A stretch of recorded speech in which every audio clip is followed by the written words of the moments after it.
Edmonton Sports Talk. My God, I loved it. My name's Jay Milne. #Blue Cool. Our sports update deliverer, the Cool. I'm Zachary Kubish, and you're up today. You know what, Reid? You might be honest. All right, here's what's going on in the Nasty Cup.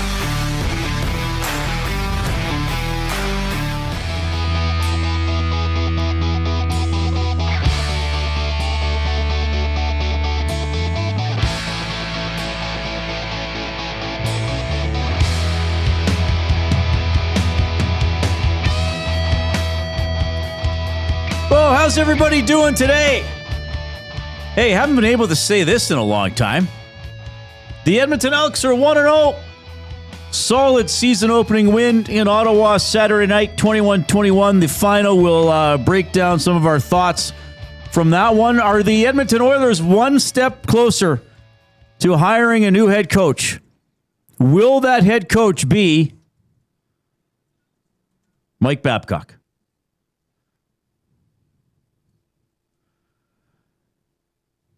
How do you feel about that, everybody? Well, I heard that Engager got the ball rolling with that discussion. We'll have more this afternoon. We have a couple of very special guests slated to join us as well. At 5:30, the voice of the Stanley Cup Final on Sportsnet and CBC, Chris Cuthbert, Foster Hewitt Award winner. I think is everybody comfortable calling Chris Cuthbert a Canadian broadcasting legend? Absolutely. I certainly am. Absolutely. An all-around nice guy. I mean, he's come on this show 2 or 3 times since we started up as well. Well, he was in Edmonton for the Stanley Cup Final the last couple of years. Chris will be on the show at 5:30. And shortly before that, at about 5:15, we're going to be joined by Edmontonian Jermaine Bucknor, who's currently an assistant coach in the NBA with the Charlotte Hornets. Yeah. And so they made the playoffs in the play-in tournament. The play-in tournament didn't quite make the final 8. Yeah. But massive improvement from season to season, eh? Huge. Yeah. Yeah, they were 19 and I don't know. I think they tripled their wins, Reid. Well over double. Like well 2.5 times wins. their wins from last season to this season. I'm saying it's because of Jermaine Bucknor more than Con Kneppel. He might disagree. Right. Well, we'll have him on. He's an Edmonton guy. Yeah, we'll have him on the show as well. We had him on last year. Great local story. I mean, Edmontonian coaching as an assistant coach in the NBA. That's pretty cool. So he's going to be on the show, and plenty of time to hear from you, because I think this will be a show that a lot of people will have opinions on the Oilers Babcock rumors, on the Elks winning a game and how they looked, some things you like, some things you want to see done better a little bit. And we got Mark Killam tomorrow. Yes. Mark Killam tomorrow at 5 for episode 2 of the Mark Killam Show. We have a one-on-one opportunity with Mark every week during the regular season, Tuesdays at 5. So that's coming up tomorrow. Here's how you can get in touch. I'll give these out right away because people may have their text messages poised and at the ready, or their comments for the nasty chat. We have a one. Mute my computer. So first of all, you can text us 780-218-9999. That's the River Cree Resort and Casino inbox. Of course, River Cree Resort and Casino has Tap 25, 50% off the entire menu, 50% off all menu items at Tap 25. That is 7 days a week right now from 2 to 5 p.m. So that's pretty cool. You can email Reid at EdmontonSportsTalk.com, Jay at EdmontonSportsTalk.com. We love getting emails from you. You can send us a limerick. The limerick, I want the limerick to include unlikely Oilers coaching candidates. That doesn't have to be restrained, confined, limited to the world of hockey. Unlikely Oilers head coaching candidates. Your limerick, or just a limerick, but we found that giving people a theme or a little bit of direction helps, brings out a lot of humor and creativity. So the limerick theme is unlikely Oilers head coaching candidates. I like it. Okay, it can be anywhere you want to go with that. Email Reid at EdmontonSportsTalk.com, Jay at EdmontonSportsTalk.com. And, of course, you can post in the Nasty Chat, which is the chat stream going on YouTube. So subscribe to Edmonton Sports Talk if you haven't already. We want to get next threshold, 16,000 subscribers. We're over 15,000. And give us a thumbs up as well if you're on YouTube. We want to get to at least 100 thumbs up every show. Click, click, click. Must you click? Please, please click. Must you click? You must click. Thumb, thumb, thumb. All right. And if you're on iHeartRadio, TuneIn Radio, we appreciate you using those streaming apps. Make the station a favorite or a preset or whatever. I know when I go into iHeartRadio, it just starts playing, which is pretty cool. Though I have been known to listen to the MCTV podcast on iHeart as well, which is a friend of EST, Mark Majot and Wonderful Corey podcast. Graham. All right. Speaking, we are going to have some movie talk on the show today too. Well, we'll get into that in a few minutes because it was pretty exciting. All right, so here's what we got. Darren Dreger with TSN said, I'll read it to you. This was a couple hours ago. The Edmonton Oilers are consulting with the NHL Players Association to see if our objections that must be resolved before potentially hiring Mike Babcock. Amid allegations of invading players' privacy, Babcock resigned in Columbus as head coach in 2023. Further investigation may be required. So basically, he wanted to look at players' phones. So what are the Oilers doing here? I guess they're saying, "Hey, Players Association, you're a union. Does your union have any trouble, leading 1/32 of your membership, or coaching at all?"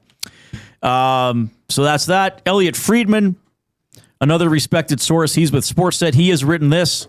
It's real. They are considering it. According to several sources, Babcock has spoken directly with owner Daryl Cates. While Cates would have the ultimate authority, this is a situation where the players would need to be on board. According to these same sources, Babcock has met with or spoken to several members of the team's leadership group. Whatever happened in those meetings was enough to eliminate any potential objection. All right, so who would you speak to? Right. There's 4 guys who wear letters. Would we assume each of those guys? So McDavid. Do we put Ekholm and Bush in there? I would put Ekholm in there.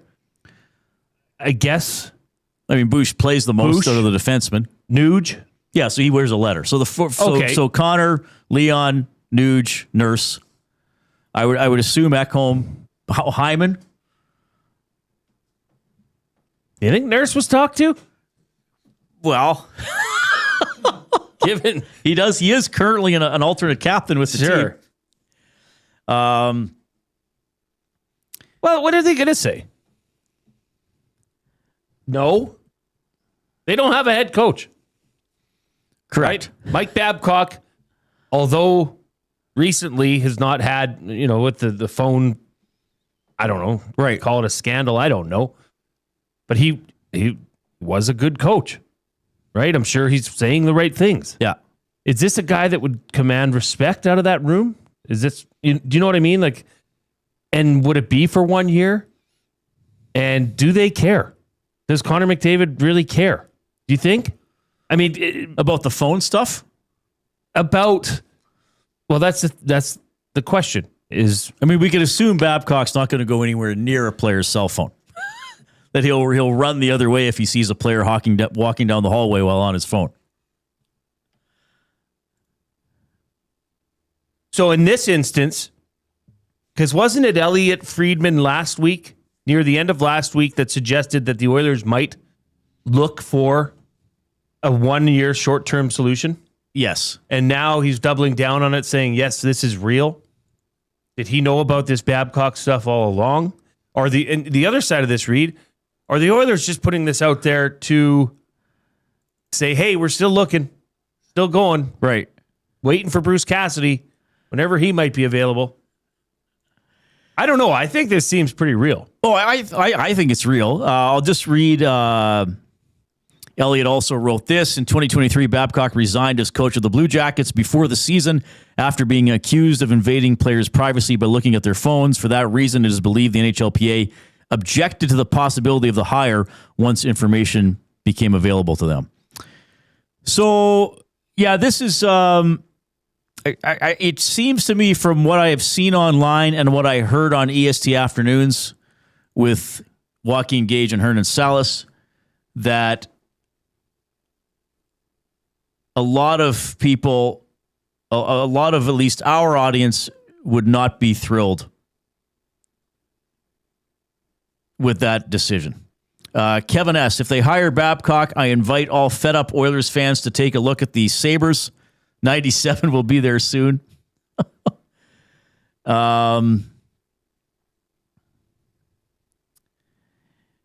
Craig says, everyone keeps saying the Oilers have to be more ruthless like Vegas, but when they speak to a winner, everybody loses their crap.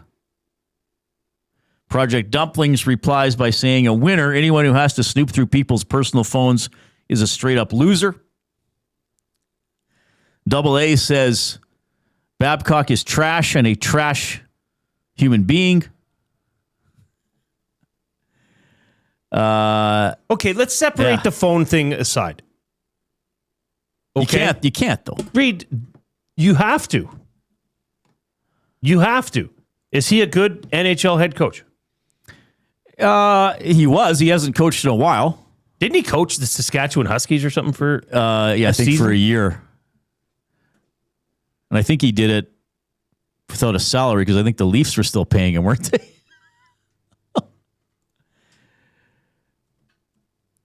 I just wonder if there. Well, I don't wonder. I think there are better options. Probably options with less baggage. Certainly options that are more connected to what's currently going on in the game. I mean, yeah, the last time he was on an NHL bench was in the fall of 2019. He was let go by the Leafs after going 9-10-4 over 23 games. Has not won a playoff series since 2013. Went to the finals 2 consecutive years with the Red Wings. Since then, never made it past the second round. Did take an upstart Anaheim team to the Stanley Cup Finals in 2003, his first year in the NHL. J.A. Shiger was awesome. They lost in 7 games to the New Jersey Devils.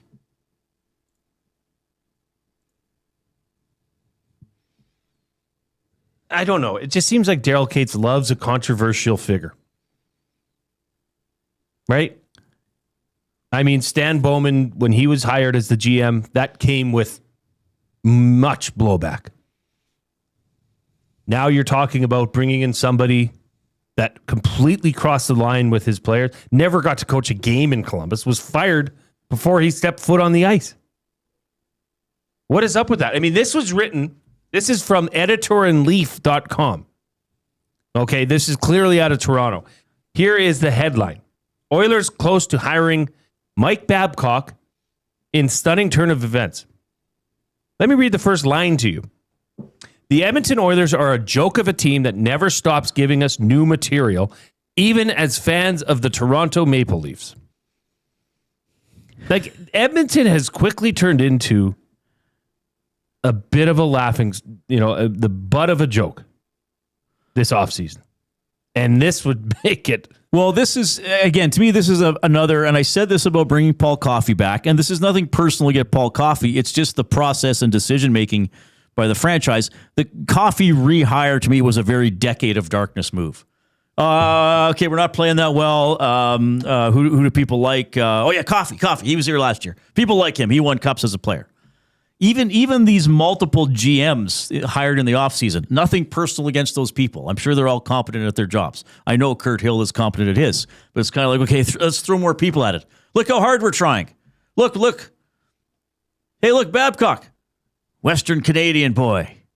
He's a winner. He's going to make him work. Oh, don't worry about that other stuff. Reid, you know what's the most interesting? Well, I about this when it first came out. Who was it that originally tweeted it? Dreger? Darren Dreger. Okay. I just want to get his tweet because I thought this was quite interesting. The Edmonton Oilers are consulting with the NHLPA to see if there are objections that must be resolved before potential. Stop there. Why are you consulting with the NHLPA, asking them if there are objections with the potential hire of the new head coach of your organization? Right. Why are you continuing the conversation? That should have been a quiet conversation in Stan Bowman's mind that oh, shoot. Glad I didn't say that out loud. Like, what are you thinking? You're not. Unless you're just trying to just demolish this team and make poor decision after poor decision after poor decision. You should have stopped when you had to think about consulting with the flippin' NHLPA about a conduct of a person. And you want to bring him and put him behind your bench? in one of the most critical times in this organization's career? Is this a dream? Is this April 1st? I mean, what are we doing? Well, and I wonder what if the players were consulted, like what are they going to say? Does any player want to be the player? Like hypothetically, does any player want to be the player who nixed a head coaching idea?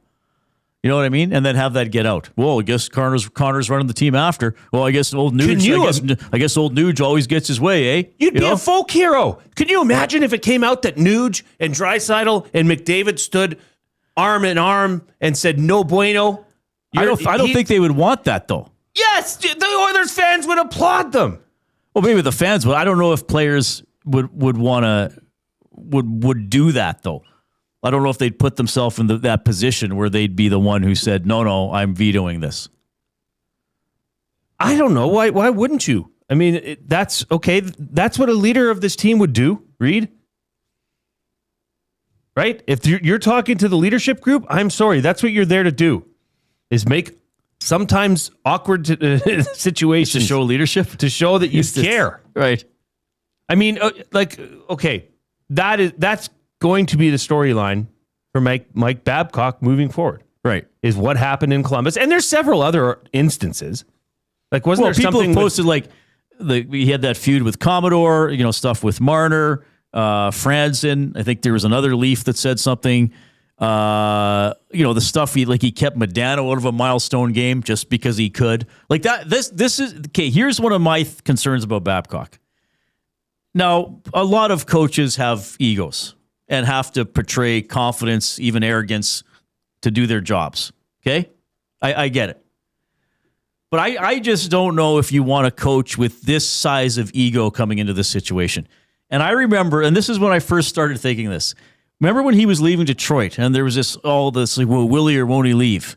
To the point that he was openly talking about it, like the decision making. And I remember he and Ken Holland did an interview, and Mike Babcock must have referred to Mike Babcock as Mike Babcock 50 times. Oh, God. And I was like, my goodness, buddy, calm down. Well, hey, Mike Babcock's got a decision to make here, but Mike Babcock's just not going to run ahead without thinking about what's best for Mike Babcock. Mike Babcock has to sit down and ask Mike Babcock what Mike Babcock thinks about this.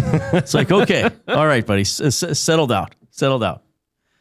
I'm sure he can still coach hockey. I'm sure he can still walk into a room and command respect. I just think there are, all the other baggage aside, I think there are better options to look at. I think there are current coaches to look at who are more in tune with being on a current NHL bench.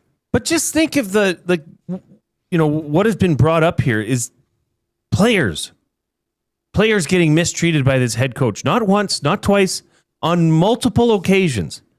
And then to tip it off, you have this debacle in Columbus that unfolded like that. And it was, see you later. Like, that's why I don't, to me, that just doesn't add up that he spoke to members of the leadership group. And how can they say and be okay with that? Well, here's from what I remember the Columbus thing. And it was interesting because I was obviously, hosting shows and talking about this when this happened. And there were some people who were like, no, Reid, if your boss tells you to do something, you show them the phone. I'm like, no, you don't. I don't think I would hand anybody my phone and say, go through it. So to me, I think in Babcock's mind, he was like, hey, I'm going to connect with these younger players because they're on their phones all the time. Hey, let me see your phone. Let me see this chunk of your life, without realizing, well, that's actually a violation. Mm-hmm. That's actually inappropriate. That's not a comfortable position to put a player in. So is he in tune with really how to treat people? I don't know if he would be. I don't know that I've seen the inbox this full in our, 2.5 years of existence as a show. Well, that's good. Let's hear some.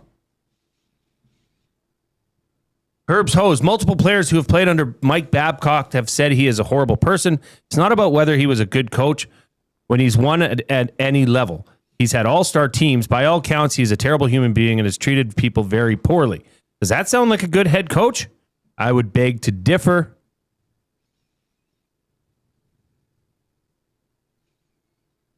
Collingwood Rob, I had the displeasure of dealing with Babcock in 2000 at the hockey summit here in Edmonton. He did not treat many of the volunteers very well. That in itself shows the character of the man. Troll says the Oilers are trying to outdo the Canucks for the biggest dumpster fire of an organization. This comes in from Wheezy E. Babcock won one cup 18 years ago. What an embarrassing organization. Well, see, I wonder if I wonder how much attention OEG is going to pay to some of this feedback. Didn't somebody write into Hernan and Gager that they already contacted the team? I mean, this is not even a hire, and people are unhappy. This is an interesting point. Chris Perper makes. He says Cates needs to back out of hockey decisions than just pay the bills. Why is Babcock talking with Daryl Cates? Why is that conversation happening? Well, he's the owner of the team, so he can talk to people who might be interested in talking to people who work for the team. Yeah, an owner of a team that's made some very questionable decisions in recent years. Sure. I mean, that is not good. An owner of the team that is a fanboy of, the greats of this organization. I mean, Paul Coffey is one of his right-hand men. Yeah, I would think, though, that someone who might be close to being named the new coach the owner might want to talk to him at some point. I don't have a huge issue with that. I mean, it's his team. Yeah, I know, and the decisions. That's what I'm saying. I'm not saying he shouldn't. I mean, it's his team. You're right. He can do whatever he wants. I'm just saying, optically, stay out of the way. Right. It's not a good. You're on thin ice with this fan base as it is in some of the decisions that have come through here with hirings and whatnot. To add this to the list is just. I mean, this organization is just. They can't stay out of their own damn way. Like I said, it feels like some of the decisions feel very, very decade of darkness. Like just a little disorganized, a little bit like what direction are we taking?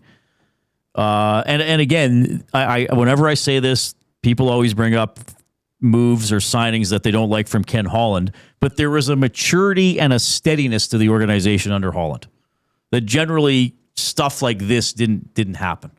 I feel. I don't. Sorry. I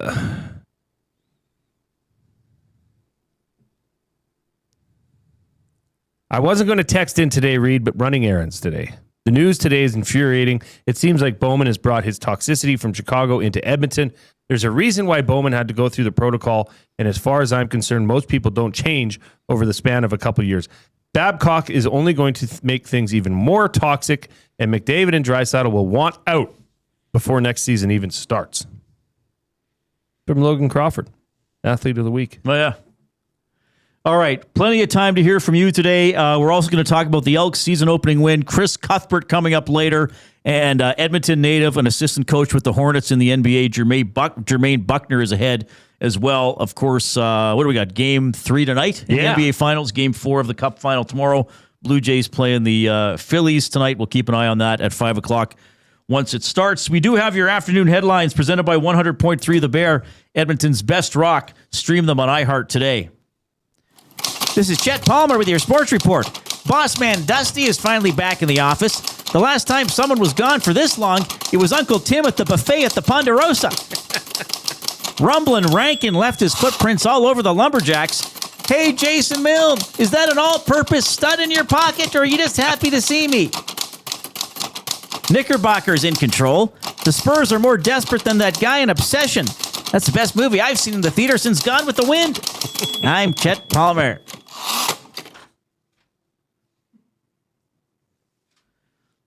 Well done. All-purpose stud. That's right. Rumblin' Rankin. Okay. News. Breaking news. Chet has a new name for Justin Rankin. Rumblin' Rankin. Yep. Did he have one before? I don't know if he did or not. Probably.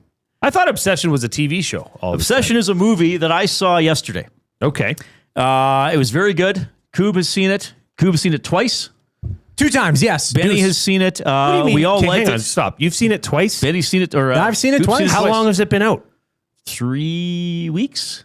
Yeah. I think 3 I saw it weekends within now. the span of 5 days twice. Twice. I loved it that much, yeah. Really? I was obsessed with it. I am obsessed with it. That's dedication, baby. Yeah. So now here's the thing. Here's how I'm going to tie this into sports on our off-topic topic. I watched an interview with the lead actress from the film. She's excellent in it. And it was with Kimmel, and Kimmel said, and I looked it up, and it is true. Wemby had a screening of Obsession for the Spurs before the NBA Finals. If they lose the NBA Finals, here's a picture from the film. If you're on YouTube. So is it like Crazy Girlfriend? Indy Navarre. Well, but it's not quite that simple. But that's the name of the movie. That's how it's. Yeah, there's more to it. Basically, there's a young man. This happens in the first 10 minutes, so it's a minor spoiler, and you can see it in the trailers. Mm-hmm. There's a young man who has a severe crush on a young woman, and he's too shy to actually do anything about it. So he makes a wish using a One-Wish Willow little novelty toy that she falls in love with him. So be careful what you wish for. That's the overarching theme of the movie. I won't say anything else, okay? Because I think if you're a horror fan or like some different stuff, you'll like this. It's doing very well. This is the last movie I would show to my teammates before the NBA Finals. Like if they lose, it's because they're messed up from watching this movie. And it looks like they're gonna lose. I guess we'll see what happens tonight. So our off-topic topic for William Huff. Since 1952, William Huff has provided industry-leading advertising solutions for thousands of valued clients. Their unparalleled customer service combined with decades of industry expertise and a desire to make every job the very best can be is what they call the William Huff Advantage. Visit their website at williamhuff.com or give them a shout, 780-454-4536. We want you to tell us the wrong movie for the occasion, such as... Jeepers.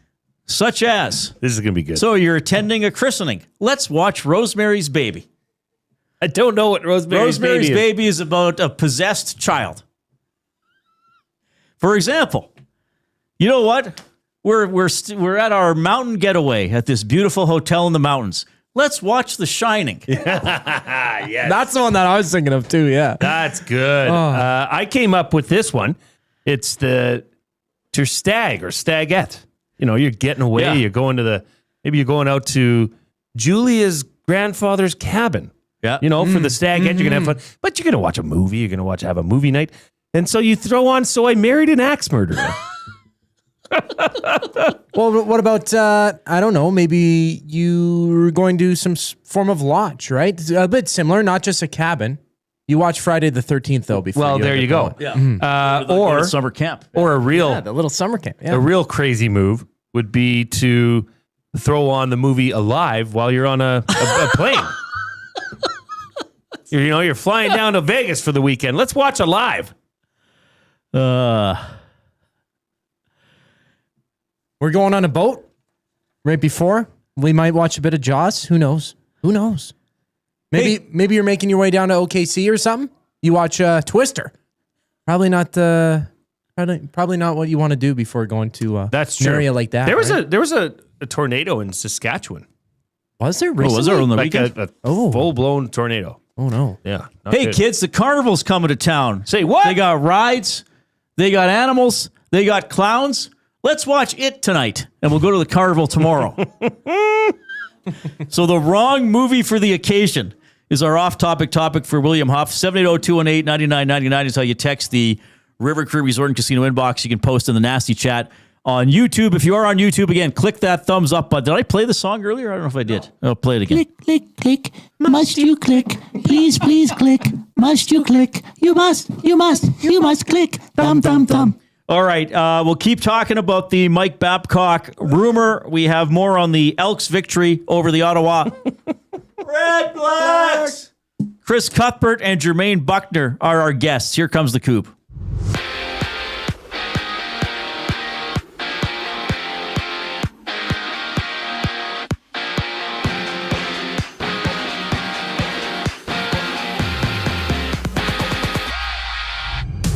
The Oilers are consulting with the NHL's Players Association to see if there's any objections to potentially hiring Mike Babcock. As per Elliot Friedman, Oilers owner Dale Cates has spoken directly to Babcock, with the same sources reporting that Babcock has talked with several members of the team's leadership group. And according to various sources, the Kings are set to sign Peter Laviolette to a 3-year deal as their next bench boss, replacing interim head coach DJ Smith. Over to Toronto, the Raptors having general manager Bobby Webster to a multi-year extension, naming him the Raptors executive vice president as well. And out in New York, the Knicks play host to the Spurs Game 3 of the NBA Finals.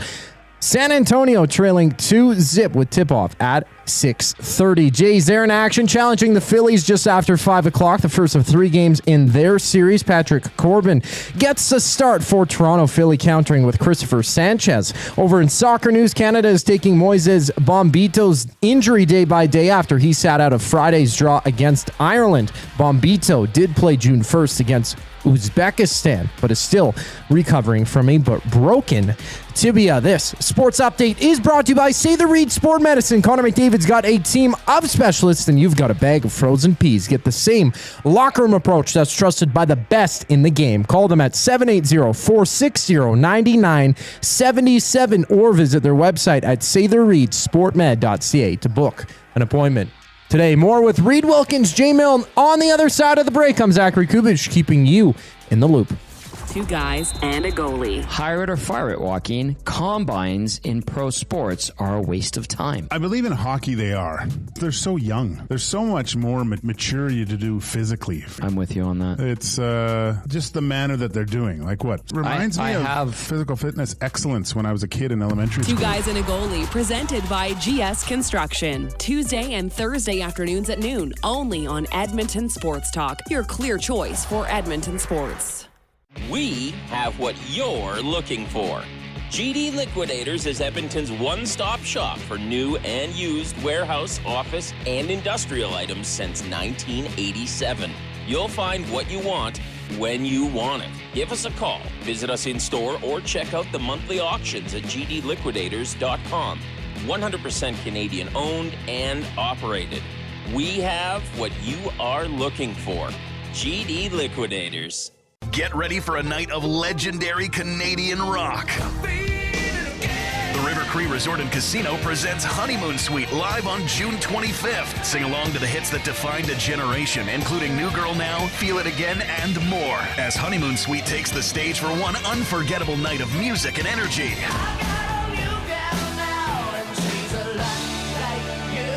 Don't miss Honeymoon Suite June 25th at River Cree Resort and Casino. Tickets at rivercreeresort.com.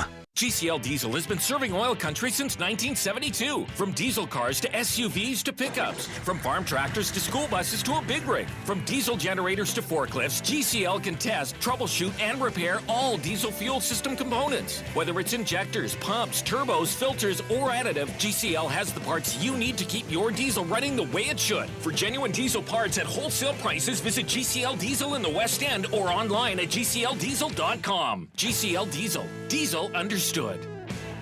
The Canadian Brewhouse has a happy hour for any scenario. You finished work early? Happy hour. You finished work because you accidentally hit reply all to the entire company? Big happy hour. Your boss said, great job. Happy hour. Your boss said, per my last email. Ugh, emergency happy hour. You finally closed the big deal. Happy hour. With a huge selection of ice cold drinks and great food, the Canadian Brewhouse has a happy hour for whatever just happened at work. The Canadian Brewhouse. Your day just got happier.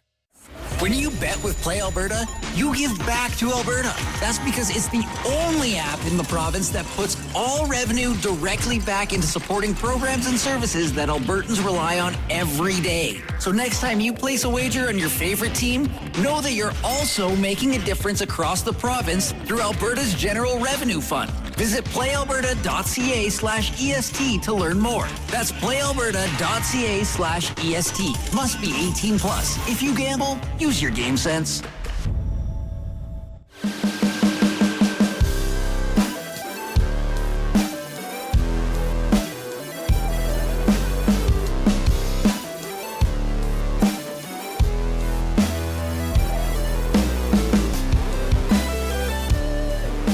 All right, we There are there's some good ones here. James in the nasty chat So our off-topic topic for William Huff, the wrong movie for the occasion. Wemby had a screening of Obsession for his teammates before the NBA Finals. Not exactly like an uplifting, let's all win it together, rah-rah type of movie, whether it's sports-related or not. I mean, this one, it's a horror film, so, things happen in it. Horror films are not known for having pleasing endings necessarily. And I guess if they like movies, okay, but I don't know. So we wanted the wrong movie for the occasion. James says, want to discuss the impending food shortage because of a fertilizer shortage? Come to my screening of Soylent Green at Grandy's Old Folks Home. That is very good, James. That is very, very good. Nolan from St. Albert watching Pet Cemetery with the kids after adopting a new family dog. By the way, there's a bit of a pet angle in Obsession. Is there? Yes, there is. Winnipeg Kev, who is on his way home from visiting Edmonton over the weekend, safe travels to you, says watching open water before going scuba diving on a vacation. I know I have not seen that one, but I know what it's about. No, there was one that came out a few weeks ago that combined a plane crash with being attacked by sharks. What was it called? It was with Ben Kingsley. We were talking about it. No, it was with Ben Kingsley. An airplane attacked by sharks? No, the airplane crashes in the ocean, and then the survivors are floating and get. then there's a shark attack. Oh, let's put all the phobias together. What is it called? Somebody will text in. Big T from Regina says your house is burning down and you watch Ladder 99 or Ladder 49. Oh, jeez. It's called No Way Up. I think is the movie. No. Shoot, Deep Water. Deep Water. That's the one. I'm pretty sure it's Deep Water. Yeah. Doesn't look right. Where the hell did you get No Way Up, Coop? AI, baby. You're such a funny man. No Way Up. It's a big sometimes old unintentionally funny, Coop. Yes, I know. That's a hard skill to master. Well, You've done it, young man. I didn't study a lot. Yeah, Deep Water. That's funny. Ben Kingsley stars in the survivor horror film Deep Water, where he plays an airline captain fighting for his life alongside survivors of a mid-Pacific plane crash. That is the one. All right. Do you have any couple more you want to do before we get to some other stuff? Because I know they like to do this on the Hangout. Sometimes they'll ask AI their thoughts on things. And Golf Guy Steve says, hey, Reid and Jay, I simply asked ChatGPT if hiring Babcock was a good idea for the Edmonton Oilers. And it flat out said no. It listed his pros, the Cup in 08, 10 and 14 gold medals. But let's be serious. Those teams were elite. The cons list was decisive. Loss of reputation around the league with players, impact it could have on McDavid staying, the media scrutiny, and he puts in brackets, as we've already seen today. This is mind-numbing that this franchise is considering this. Fair enough. It's interesting. Now, we've seen some other things saying, hey, Babcock wins, like, hey, Reid, shut up, you're a twerp. We get some of that. But this is like over 90%. I think people are like, do not touch Babcock. Yes. Which is interesting. Portions of this hour presented by your Edmonton Elks. They're 1-0, finally. First time since 2019. The Elks' next game is the home opener, June 20th, against the Alouettes. It's going to be big. Lock in your tickets at goelks.com/tickets. We do want to break this one down a little bit more later on. I mean, Rankin was spectacular. I thought the defense looked pretty good for the most part. Jay has a lot of thoughts, and we have some specific things we want to dive into, but we'll do that throughout the course of the show. Of course, the story we're talking about here are the reports that Mike Babcock could be the next head coach of the Edmonton Oilers. Now, I guess you could say any unemployed coach could be, but it appears to be more of a reality. Darren Dreger reported that the Oilers had checked in with the Players Association if there would be any objections from the PA with Babcock being hired. And then Elliot Friedman has followed up that Babcock has spoken with Daryl Cates, the owner of the team, has met or spoken to several members of the league's leadership group. And whatever happened in those meetings was enough to eliminate any potential objection. And that's what we can tell you. So I would take this. I would take this very seriously. I'm not going to sit here and say it's going to happen, because I wonder too that okay, this is going to sound weird because I don't think this is a good idea myself. But I'm also saying that the Oilers appear to be on the back foot enough here or disorganized enough to have an idea and then listen to shows like this one and Hernan Engagers and then hear, oh my God, the fans don't like it. Okay, we can't do it. Well, I mean, if they believe in it, Reid, if that is remotely close to the truth, then they should clean the house. They should just everybody out. Give me your keys. You're gone. If they even that's the thing, Reid. When they had to ask the NHL PA if they thought it's okay if they talk to Mike Babcock, stop. The fact that they're even considering hiring him shows you everything you need to know about the mismanagement of this management group. Honestly, I don't think they could organize a piss up in a brewery at this rate. Serious. It's just one after another after the other.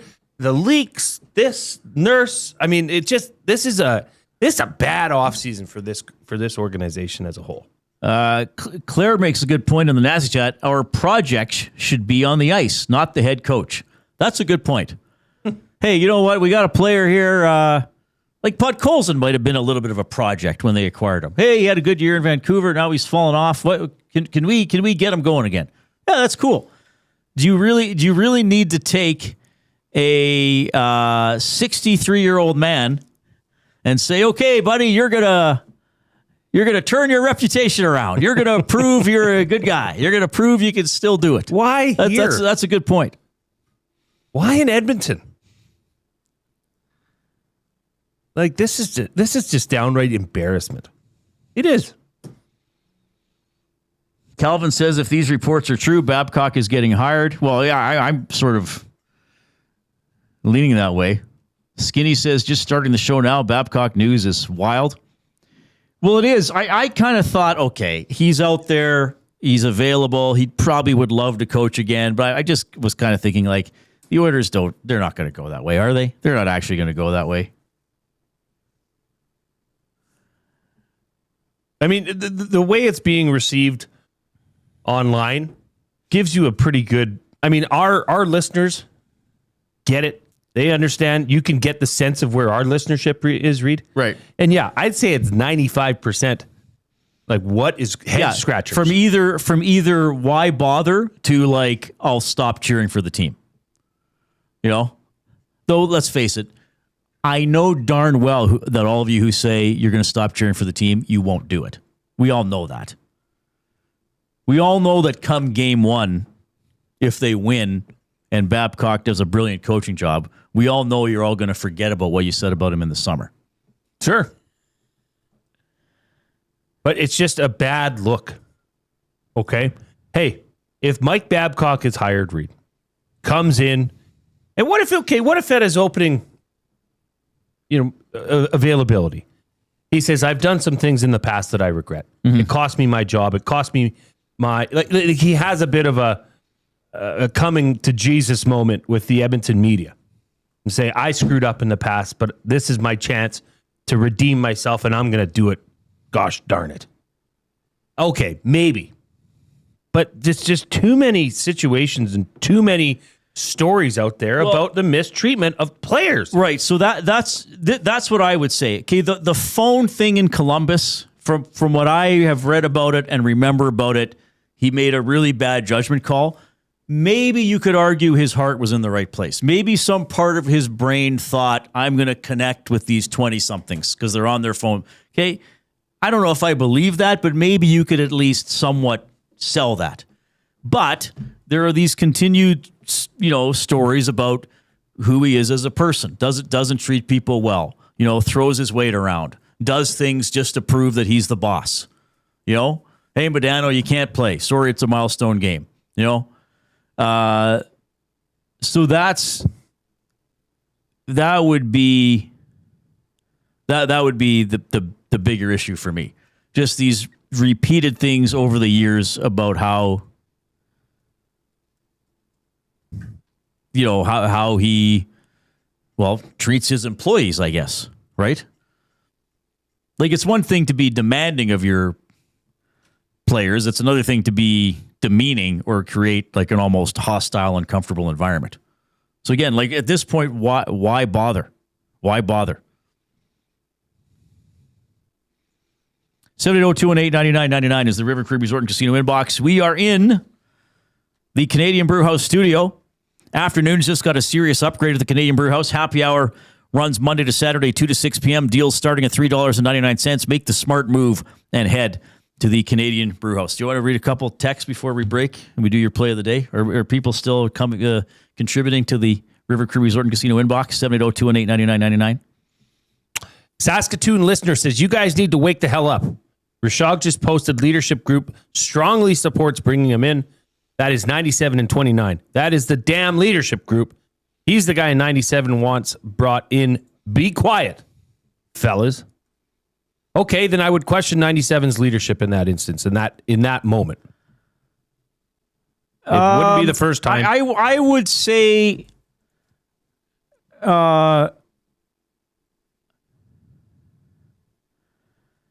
first of all, it's not the leadership's group's choice. It's the leadership group being asked, would you be okay if we hired this guy? And they're probably just going to say, well, yeah, it's not our job to pick the coach, right? Like, what did Bowman say when I asked him about that? Like, they'll have input, but they don't want to pick the coach, and I don't want them to have the responsibility of picking the coach. So if Bowman says, hey, I'm talking to this guy,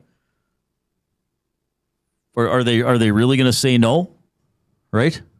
Well, I guess maybe they could raise concerns if they had any. But I mean, this is well, Matt says this. So he actually sent this in before the Saskatoon listener. Maybe he's the guy that siphoned my gas when I was in Saskatoon.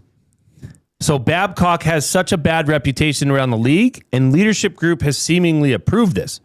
What does that say about the leadership group, specifically Connor and Leon? Well, that's a good question. I think what it's proving is that perhaps the players who are in the situation care about different things than all of us might.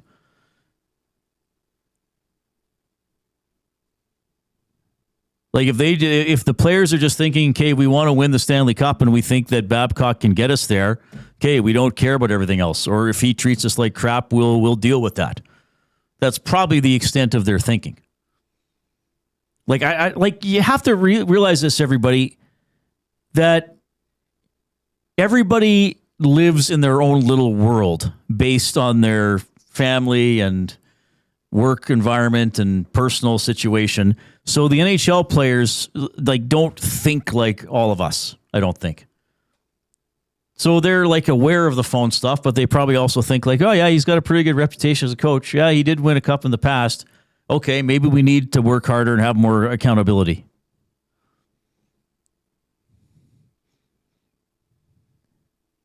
This comes in from Cody. Explain to me how it has been a bad offseason. Besides Babcock, which we haven't done, what else has been bad? Am I forgetting something?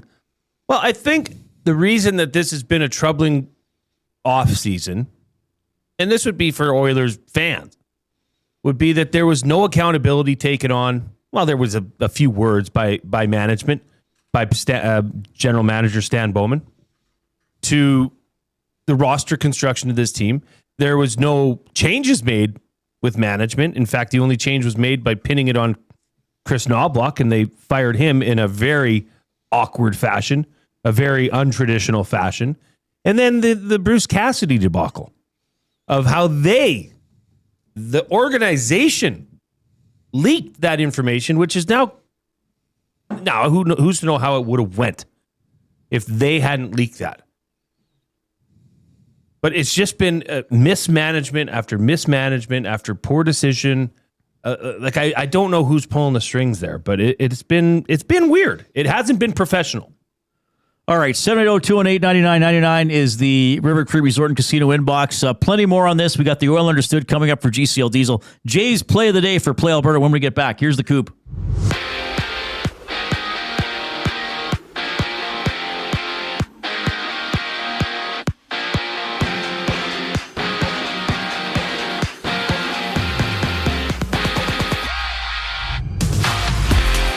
Multiple sources have confirmed that the Oilers are consulting with the NHL Players Association to see if there are any objections to potentially hiring Mike Babcock.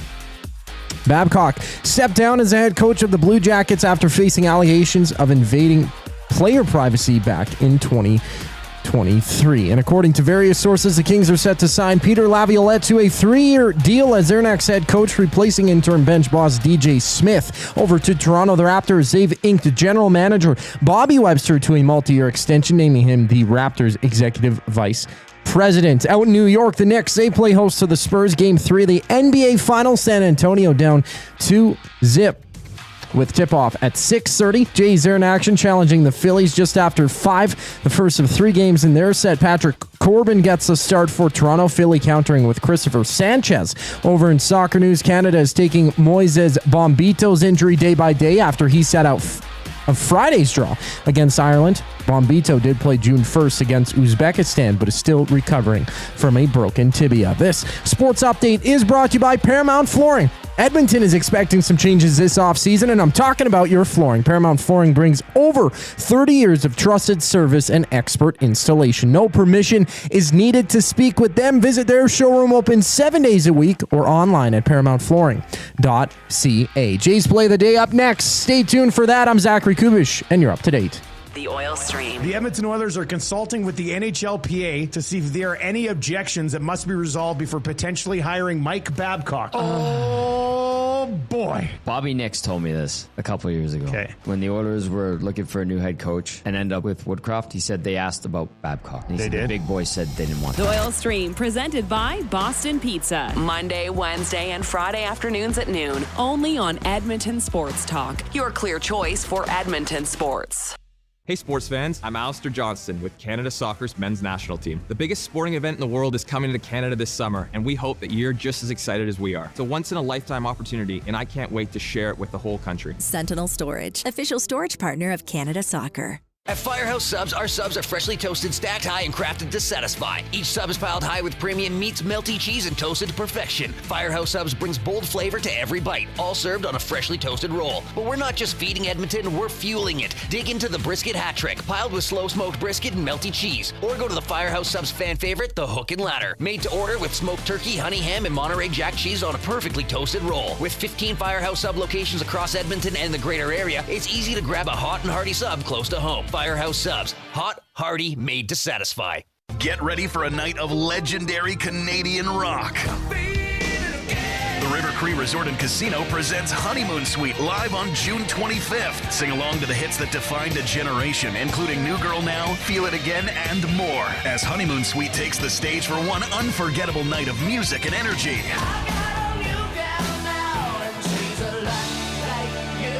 Don't miss Honeymoon Suite June 25th at River Cree Resort and Casino. Tickets at rivercreeresort.com.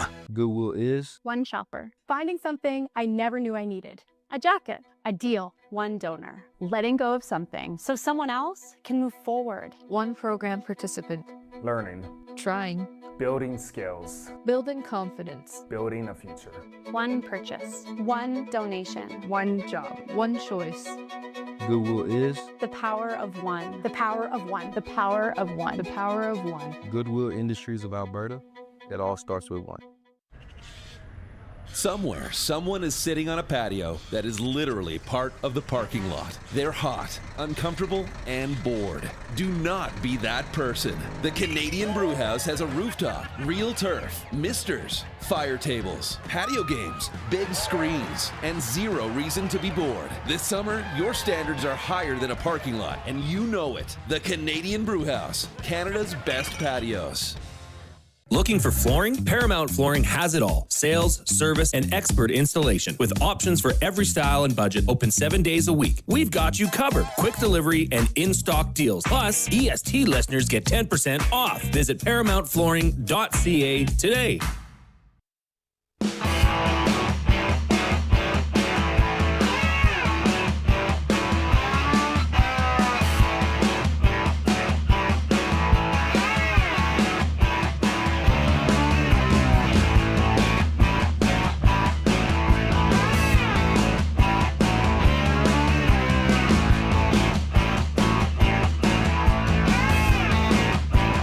All right, I want to remind you, Chris Cuthbert coming up at 5:30, calling the Stanley Cup Final for Rogers, and of course a recent winner of the Foster Hewitt Award. That's pretty cool.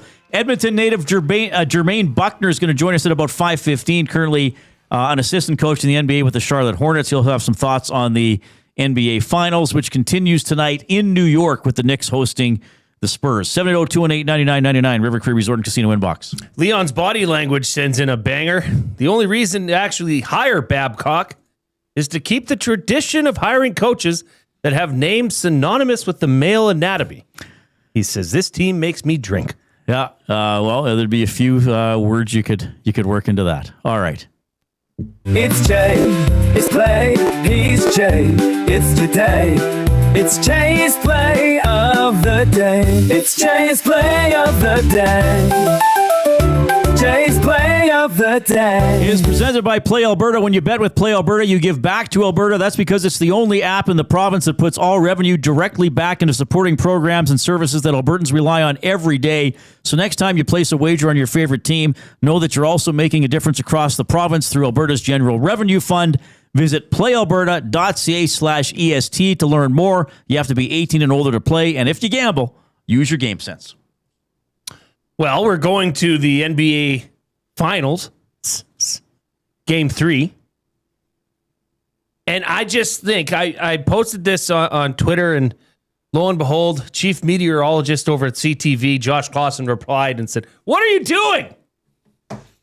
I said, look, if the San Antonio Spurs are going to win a game, it's got to be tonight. Now, do I think they're going to win the series? I don't. New York is just a deeper team. They just can beat you at all angles, whereas San Antonio is not one-dimensional, but they're getting closer to that. I mean, Wembanyama has been going off this series. He's putting up massive numbers, just not good enough. But if they're going to win one, Reid, I think it's going to have to be tonight. If they lose tonight, they're getting swept. So I just said, hey, let's try it out. Spurs money line. That's Jay's play of the day.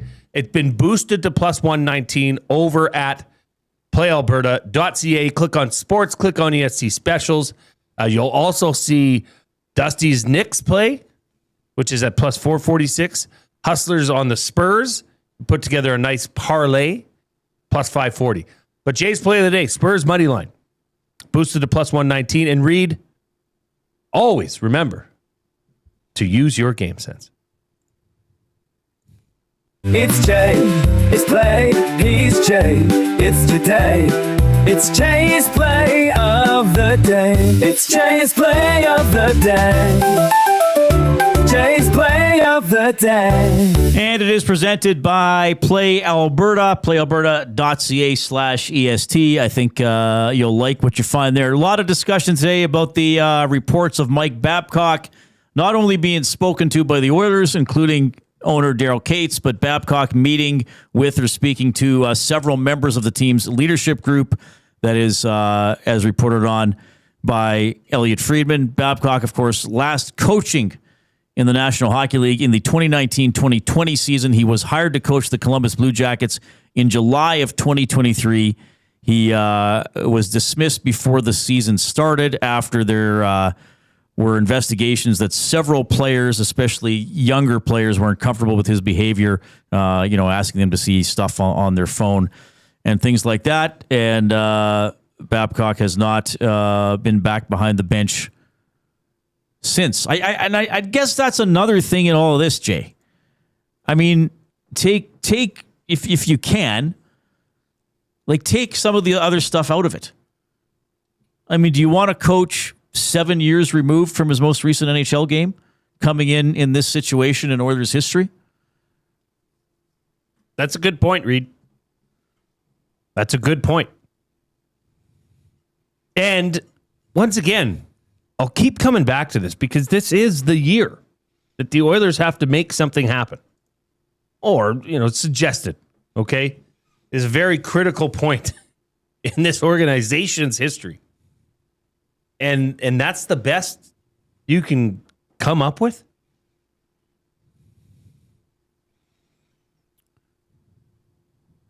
Yeah. it just seems like another stretch, another reach. Right. Well, and that's the thing. I mean, and what? I mean, I'm trying to think of a coach who's been out of it but I mean, it's basically going to be 7 years because it was still the fall. It was I think November of 2019 when he was fired by the Leafs. It was only 23 games into the season. So you're saying he's that good that he's going to be out of it for 7 years and just step back in and hit the ground running with this team. I mean, I don't know. I guess if you have a profession, you don't totally forget how to do your profession. It's just interesting to me that that's who the Oilers would identify.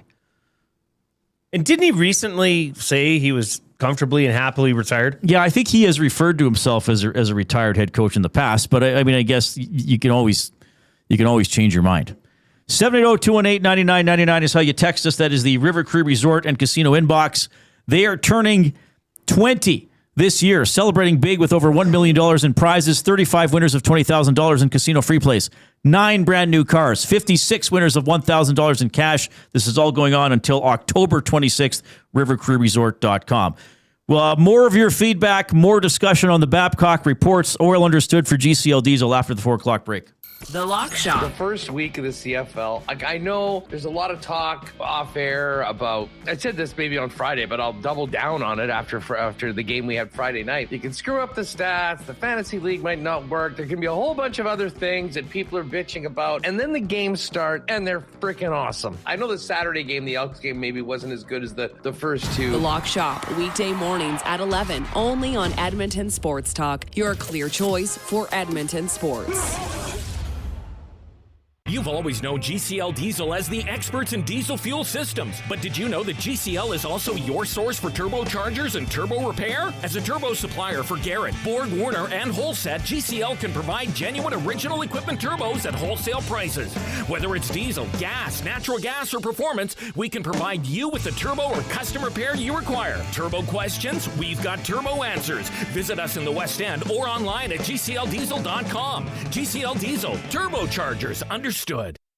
Looking for a delicious meal without the hassle? Head to Pasta Pantry in Sherwood Park, your home of the game day meal. From handcrafted fresh pasta with rich homemade sauces to ready-to-heat family meals, Pasta Pantry brings authentic Italian flavor straight to your table.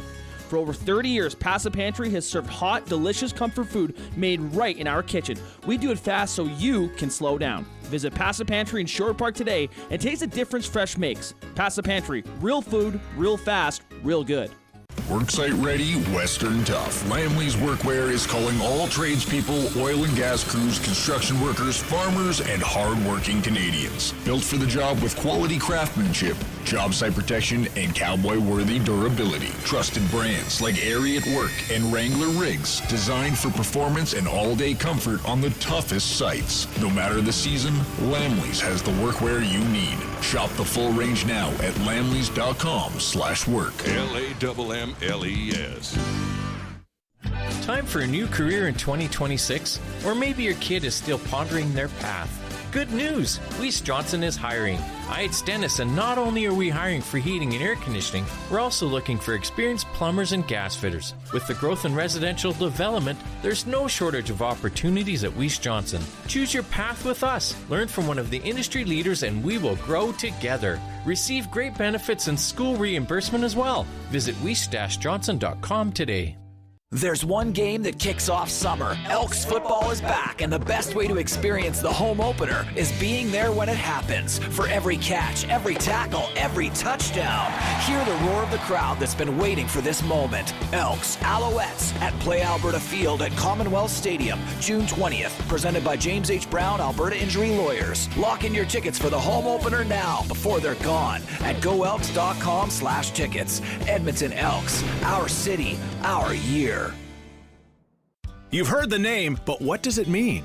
For over 66 years, William Huff Advertising has supplied signage from screen printing to digital to LED with design, production, and install in-house. It's a one-stop shop for all your signage needs. Edmonton owned and operated, William Huff has been trusted by the biggest companies and teams in the City of Champions and many others across the country to do the job. If you're looking for a way to get the word out about your company or event, they are the answer. Go to www.williamhuff.com. Their results speak for themselves.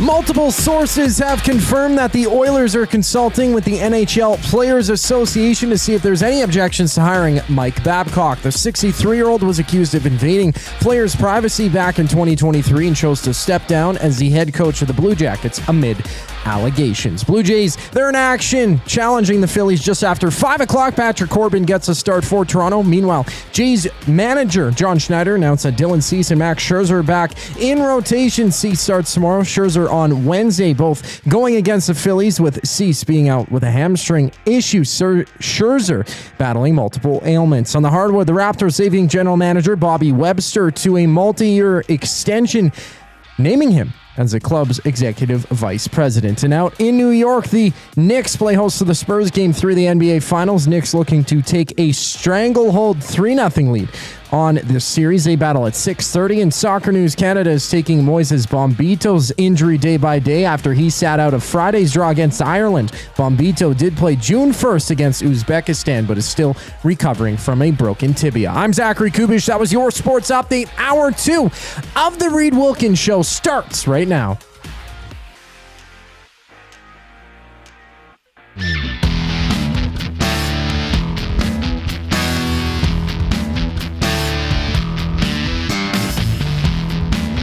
All right. Hope everybody's doing great. Yeah, I saw Obsession yesterday. I'm going to Disclosure Day on Thursday. What if I get abducted by aliens?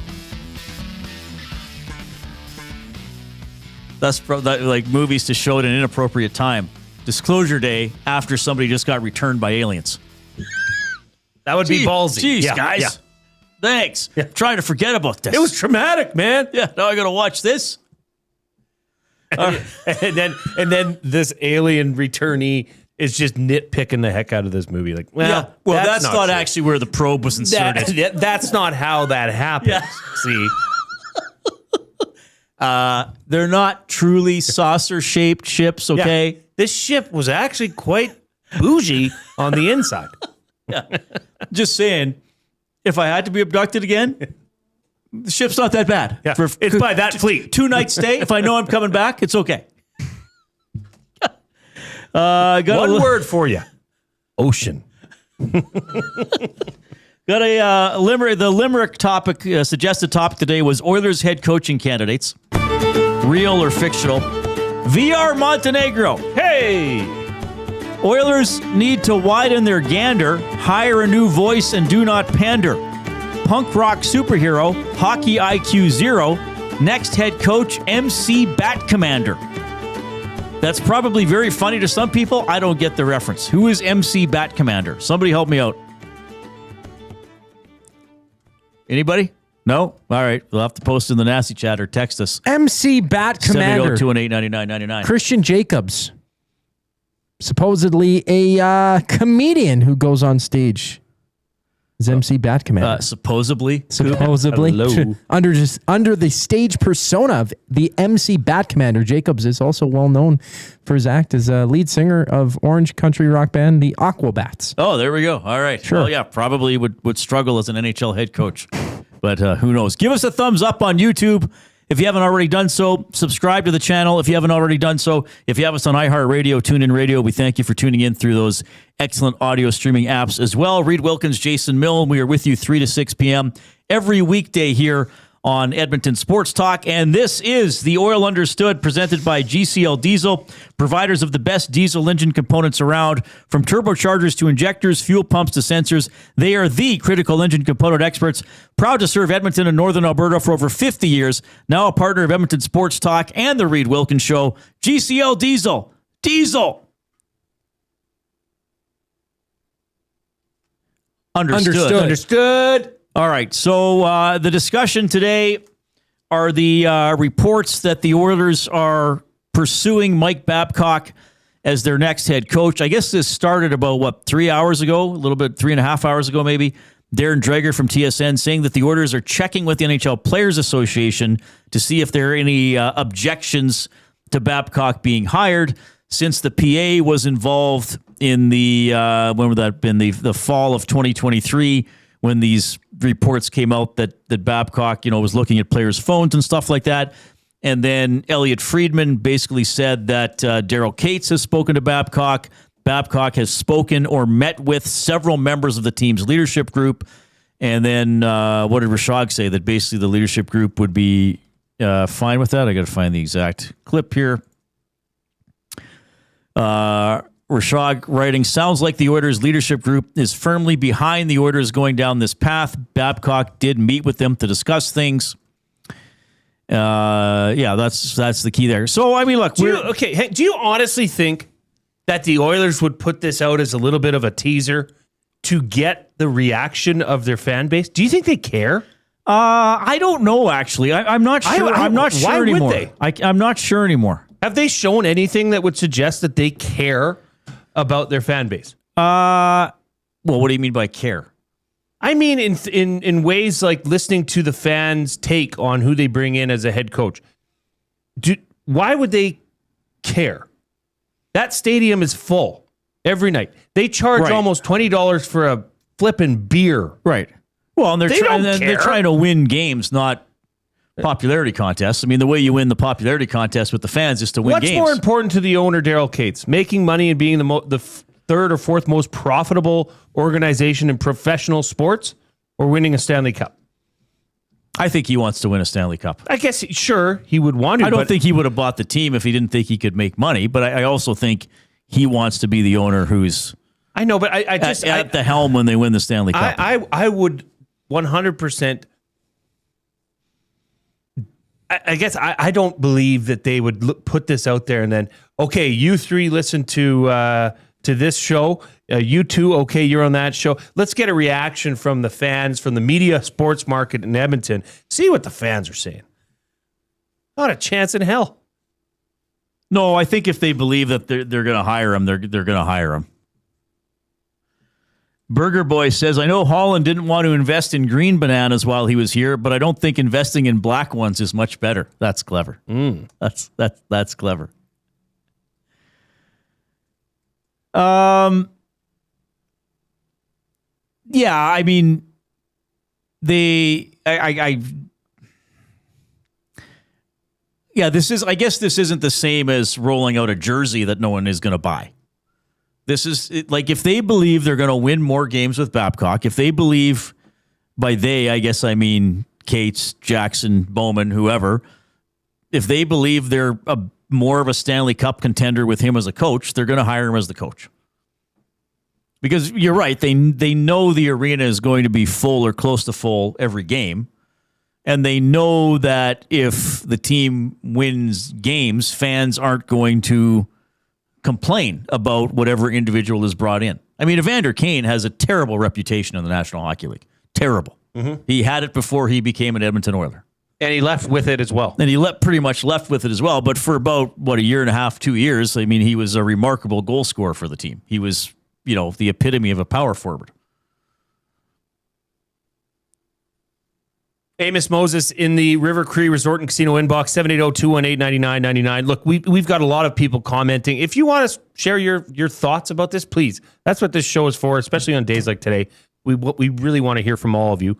Amos Moses says, why is the Oilers organization so content to tackle reclamation projects? Players, Virtanen, Perry, Kane, Keith, Cassian, numerous European players that no one else have taken flyers on. Management, Bowman. Do they feel they are such an established, experienced organization that, in quotes, knows a thing or two about winning, that they are the smartest in the room? If Babcock, this is an interesting finish to this comment. If Babcock is such a prize, why has he been sitting at home for years? Well, okay, and here's the thing. This is what I'm saying. And this is what I'm saying.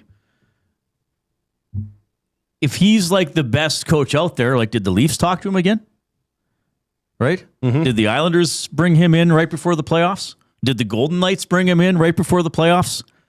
Is LA hiring him? Looks like they're hiring. I don't know if is it for sure it's Laviolette, but it's reported. I believe. Yes. Did the Canucks hire him? No, they hired Manny Malhotra. Like, his name hasn't been popping up with that I can remember with any recent jobs except now for the Oilers, right? So. Ben in the Berg again, says, hasn't coached for 7 years. Maybe Babcock is the 1 year stopgap the morning show was talking about for waiting for Cassidy's contract to be up.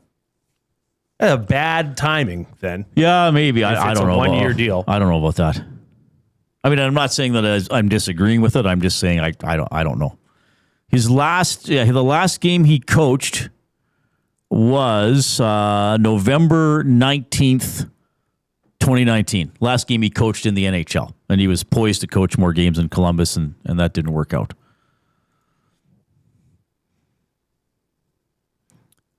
So, yeah, like if he's the hot commodity, I agree. I can't remember who wrote that. Then why is he not always being interviewed for jobs? Right? That was Amos Moses. I mean, Laviolette's name was associated with several teams. You know, Berube gets fired by the Leafs. His name is popping up with other vacancies. You know, Cassidy, assuming the Golden Knights ever let him be interviewed, you know, or even though he's not allowed to be interviewed, his name's popping up with other teams.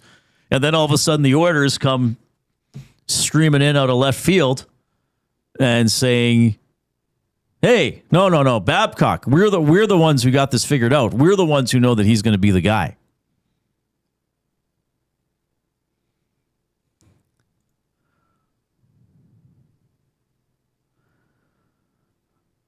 "55-yard line. Oilers are making me think that a certain commissioner isn't the person in Canada who is the worst at their job." 55-yard line. Good start to him for him. His final season in the Canadian Football League. For it, I guess I should say. Is it like the farewell tour for the 55-yard line? Yeah, I think it's on a countrywide farewell tour. Do they like just pour diesel down the whole line and then light it on fire at the end of the game? We should find a way to dress as the 55-yard line. We could each have a 5 with a line between us. Hey, yeah. This is serious. I was being serious. Halloween costumes. Well, sure, yes, but I'm also serious. At the end of this season, I want to go find a way to get a piece of the 55-yard line from Commonwealth Stadium. Oh, yeah, that's a good idea. And they should sell it. We could hang it in our studio. Like, we could hang the 55-yard line from the rafters. That's a really good idea. Right? Retire it properly. Give it its respect. Can you imagine if the CFL announced that they're retiring the number 55 after this season? No player can wear it. Who's the 55 that stands out to you in the CFL? Oh, I don't remember the numbers. Was it Willie McGinnis 55 for the Patriots? Well, I don't know. Like 55 is an odd number. I don't remember all the numbers. Riley was 13. Hervey was 81. Vaughn was 3. Junior Tucker Seau was 83. Junior Seau, Derek Brooks. What numbers ranking? 5? 5. O'Leary Orange is 6. Yes.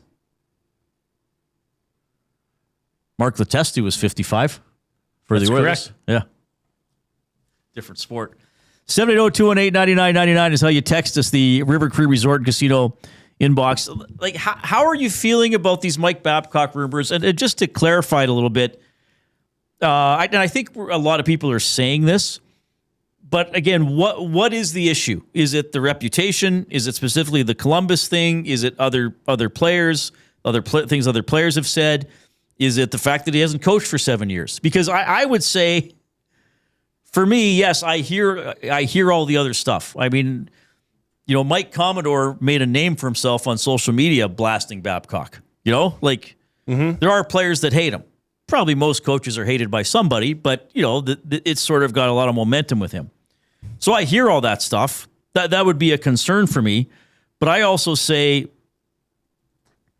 you know, what's that one text said, why is he such a hot commodity? Yes. So but if he coaches the Oilers' first game, it's probably going to be late September this year in the regular season. So, you know, 6 years and 10.5 months since his last game. What makes that guy the choice? Like, even if this was a guy with like a sterling reputation, like nice guy, smart hockey coach, I still think we'd have some listeners saying, well, wait a minute, Reid and Jay. Like, he's been out of the league like half of most players' careers. You know, well, most players don't even play 14 years. You know what I mean? Like the good ones do. Like, Some players would be lucky to have a 7-year career. He's basically missed a generation of players. Like, why is he the guy now that's going to come in? There's not a more recent former head coach out there. There's not a red hot assistant. You can't pluck the Gulletson version off another staff. You know, like, why is it this guy? And to me, I will say this as well as a discussion point. What does this say about how Bowman really looks around? You know, like, we've heard the stuff about Ike Howard. Is that he didn't really scout him too much. He just thought he might be good, and let's trade for him. Like, are you really looking around? Right. Are you really doing an exhaustive search? Are you really calling somebody in the in the industry, in the hockey world, and saying, like, hey, who's you know what? Who's the Dan Muse of this year? You know what I mean? Like, are you plugged into all that stuff? Do they have time, though, Reid, to find the next best up-and-coming coach that might need a couple of years of developing, of fine-tuning? Like, that's the difference this year. I mean, it doesn't say, hey, Mike Babcock's available. Boom, go get him. Right. But to me, that was the understanding of why you would want to bring in an established coach like a Bruce Cassidy. Okay, but if he was the guy, why wasn't he the guy as soon as you fired Knobloch? Why wasn't he the guy before you thought of Cassidy? Like, if he's that good, Reid, because they screwed up. I think that's what I'm getting at, Jay. Yeah, it's a comedy of errors continually. Now, hey, Mike Babcock gets hired, comes in here and takes this team to a Stanley Cup Final. Okay, he'll be greatest head coach ever to do it. But it's just, there's so much smoke around this team recently. And generally when there's smoke, there's fire.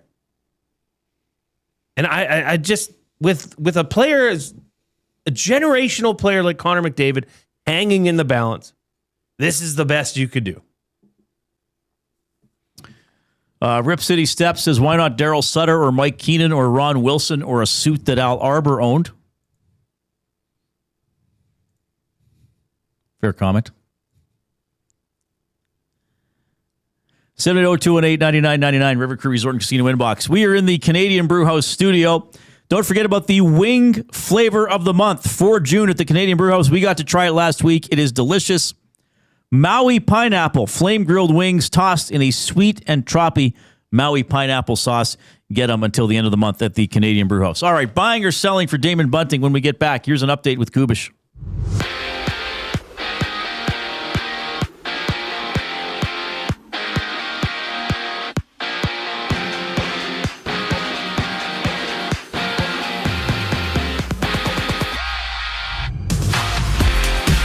Multiple sources have confirmed that the Oilers are consulting with the NHL Players Association to see if there's any objection to potentially hiring Mike Babcock. The 63-year-old was accused of invading players' privacy back in 2023 and chose to step down as the head coach of the Columbus Blue Jackets amid those allegations. Blue Jays news manager John Schneider has announced that Dylan Cease, Max Scherzer back in rotation. Cease starts tomorrow, Scherzer on Wednesday, both going against the Phillies, with Cease being out with a hamstring issue. Scherzer battling multiple ailments, and they open their series against the Phillies tonight. Just after 5 o'clock, it's Patrick Corbin getting the start for Toronto. On the hardwood, the Raptors, they've inked general manager Bobby Webster to a multi-year extension, promoting him to the club's executive vice president. And out in New York, the Knicks, they play host to the Spurs for Game 3 of the NBA Finals. Knicks hoping to take a 3-0 stranglehold on the series. They battle at 6:30. To soccer, Canada is taking Moises Bombito's injury day by day after he sat out Friday's draw against Ireland. Bombito did play June 1st against Uzbekistan, but is still recovering from a broken tibia. This sports update is brought to you by the Ranch Golf Club. The Ranch Golf Club delivers premier conditions, top-notch service, and unmatched value every round. It's why they're Alberta's top choice for corporate golf events. Visit theranchgolf.com today to find out more. Buying or selling for Damon Bunting. Up next here on the Reid Wilkins Show, I'm Zachary Kubish, and you're up to date. The Nielsen Show with Lieutenant Eric. Darren Dreger. For all the warts and the flaws that Oilers fans may believe Darnell Nurse has, there's a reservation, I'm sure, from other NHL clubs, mostly financially. But again, that's a relatively short term here in the bigger picture. And the view of Darnell Nurse as an NHL defenseman, I think, would be a lot higher than what maybe Oilers fans would think. The Nielsen Show with Lieutenant Eric. Weekday mornings 6 to 9. Only on Edmonton Sports Talk. Your clear choice for Edmonton sports.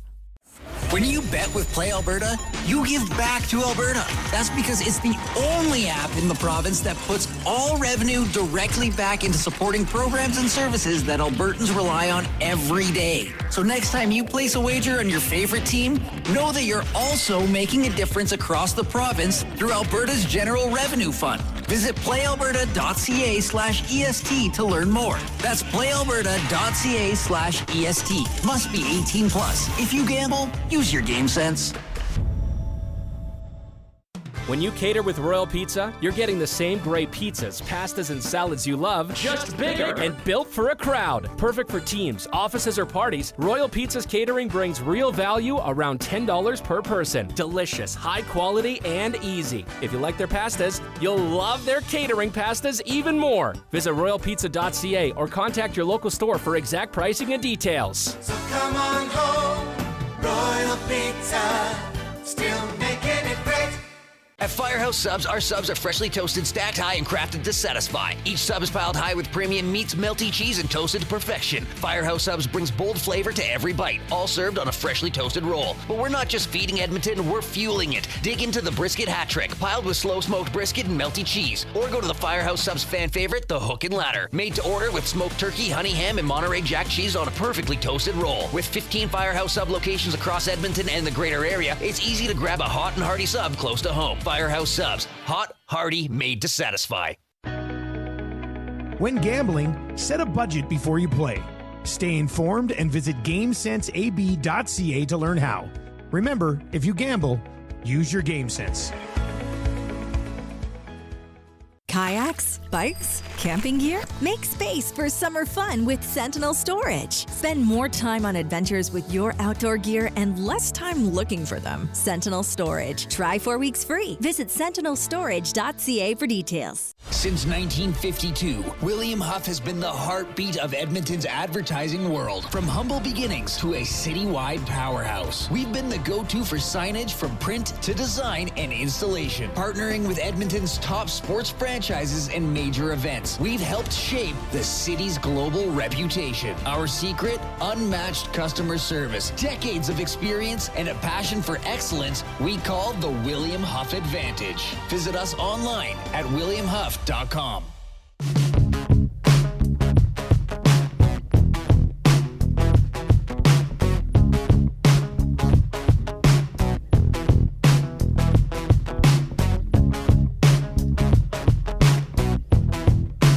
Pleasure to have you tuning in this afternoon. Hope you had a great weekend. I've had a lot of good sports over the weekend. I mean, the Stanley Cup Final is an all-timer at the moment through 3 games. The NBA Finals has been very exciting, too. That resumes tonight, and Jay's Play of the Day is presented by Play Alberta. Yeah, we're going to the NBA Finals. Game 3 tonight. Just a bunch of S's after the end. Yes. 1 S for every game. And, I think the Spurs are going to win the series? No, I don't. I think New York has proven they're the better team. But if the Spurs are going to win a game, it has to be tonight. Maybe being on the road. Maybe being the bad guys at a packed out Madison Square Garden might help their game. Okay. So I've got the Spurs money line. That's been boosted to plus 119 over at playalberta.ca. Click on sports, click on EST specials. And also for more details, go to playalberta.ca/EST. That's Jay's Play of the Day. All right, presented by Play Alberta. Chris Cuthbert coming up at 5:30 this afternoon. Of course, play-by-play voice for Rogers Sportsnet for the Stanley Cup Final. Recently won the Foster Hewitt Award. Jermaine Bucknor is going to be on the show at about 5:15. Edmonton native. He's had an incredible career in basketball. Currently the assistant coach with the Charlotte Hornets. So we'll talk about the NBA Finals with him and catch up with him as well. And, of course, we'll get into the Elks' season-opening victory over the Ottawa REDBLACKS. This is Buying or Selling for Damon Bunting, a consistent top-producing realtor in the greater Edmonton area for over 18 years. He and his team would love to help you find that right home or make the move from your current home. Community-driven, he understands what it takes to make a difference in our city. Check him out, DamonBunting.com. Instagram handle, Damon Bunting Real Estate. Of course, the primary discussion today is the Edmonton Oilers, and I guess it's appearing more and more imminent that they will name Mike Babcock their next head coach based on some other things we're hearing. I mean, we want to know how you're feeling about that. We're getting plenty of feedback, most of it. And look, I know there are people out there listening who love Mike Babcock who are happy with this. I can only tell you what most of what we're seeing from our audience today is that they would not be thrilled, to say the least, if Mike Babcock were hired. I'm asking for your reasons for that. There are many that can be laid out. I think, Reid, it's becoming more and more 50-50 with the reasons behind it. As, you know, that's why you talk about things. Okay, right off the bat, it was the checkered past. Sure. It was the relations with players that have come out after the fact. Now, I think it's almost switching to, well, he hasn't coached in a long while. Well, that's still one of the things for me. I mean, in the nasty chat here, who was it? Kevin SD7S says, apparently everyone is beating down his door, but the Oilers management is so brilliant, they got him. Right? Yeah. Like, has he been named or mentioned in many other, like, of the head coaching vacancies that we've seen just this offseason? Right. No. I mean, the Vegas Golden Knights, who, let's face it, are kind of the premier NHL organization of the last decade. I guess you'd say them in Florida and Tampa Bay. Maybe you'd put Colorado up there. You know, okay, so they're a top 5 or 6 NHL organization ever since they came in. Did they look at replacing Bruce Cassidy with 8 games left, hoping for a spark, and say, okay, we got to go get Babcock? No, they hired Tortorella. I mean, they could have had Babcock, right? Mm-hmm. Assuming so. Now Vegas might win the Stanley Cup. They're 2 wins away. Okay. I guess he would have already fired in Columbus. You know, the Dallas Stars last July. Glenn Gulutzan. You think they considered Babcock? Probably not. They were like, you know, Gully's been a coach before, including here. He's probably contributed to the Oilers' success. You know, let's bring him in. Surely there's got to be another Glenn Gulutzan out there, Reid. Surely. I mean, talk about recycling coaches. Anaheim did it. They got Quenneville. I don't remember Babcock being mentioned for that. So I don't if he comes here and wins, people are going to be happy. But I'm just, it's a little surprising to me that the Oilers are going to go down this path. But I mean, there's probably people within the organization advocating for him. Obviously, there are. I mean, if you've been out of coaching 7 years. Is it so bad to come back and saying, well, I got two players on my bench that I know are pretty good options to put on the ice if I need a goal? Mm-hmm. Right? I mean, it is interesting because I've seen some comments about this as well and some of the text to the River Cree Resort and Casino inbox 780-218-9999 saying like, well, the Oilers need accountability. Are not other coaches capable of achieving that? It's not like Babcock's the only coach in the history of hockey who's had accountability or hard-working teams at times. Yeah. So, you know, do you not want somebody who maybe uses different tactics or, you know? Chris at Wolf Creek says, guys, what qualities would Babcock bring to this team that Knobloch didn't have? This is in all honesty. There has to be something. Well, experience. Experience? Yeah, I mean, if you want me to answer that honestly, experience.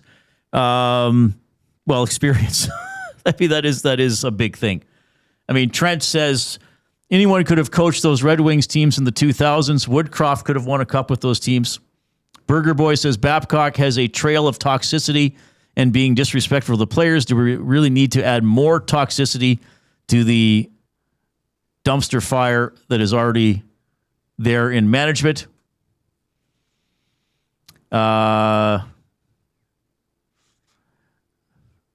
Yeah, James says that is it, Reid. Babcock knows when to go nuclear. Well, then this one comes in from Cody. If you want a hard-ass coach, you're not going to expect all the players to like him. I don't put any stock into the treating players poorly. It's the NHL. It's hard. No, but I think it's beyond that. I think it's beyond like, oh, he was hard on me. I think it's more like he was demeaning, he was insulting, he was deceptive. I think it's more along those things that are being said about him. That's my impression and my memory of some of the players who have said stuff about him. It's the, well, he did this just to throw his weight around. He didn't do this to help make me better. I think that's the stigma that's attached to him. I don't think there's anything wrong with being hard on players. I don't think there's anything wrong with being demanding. I think it maybe went to the point where it was uncomfortable.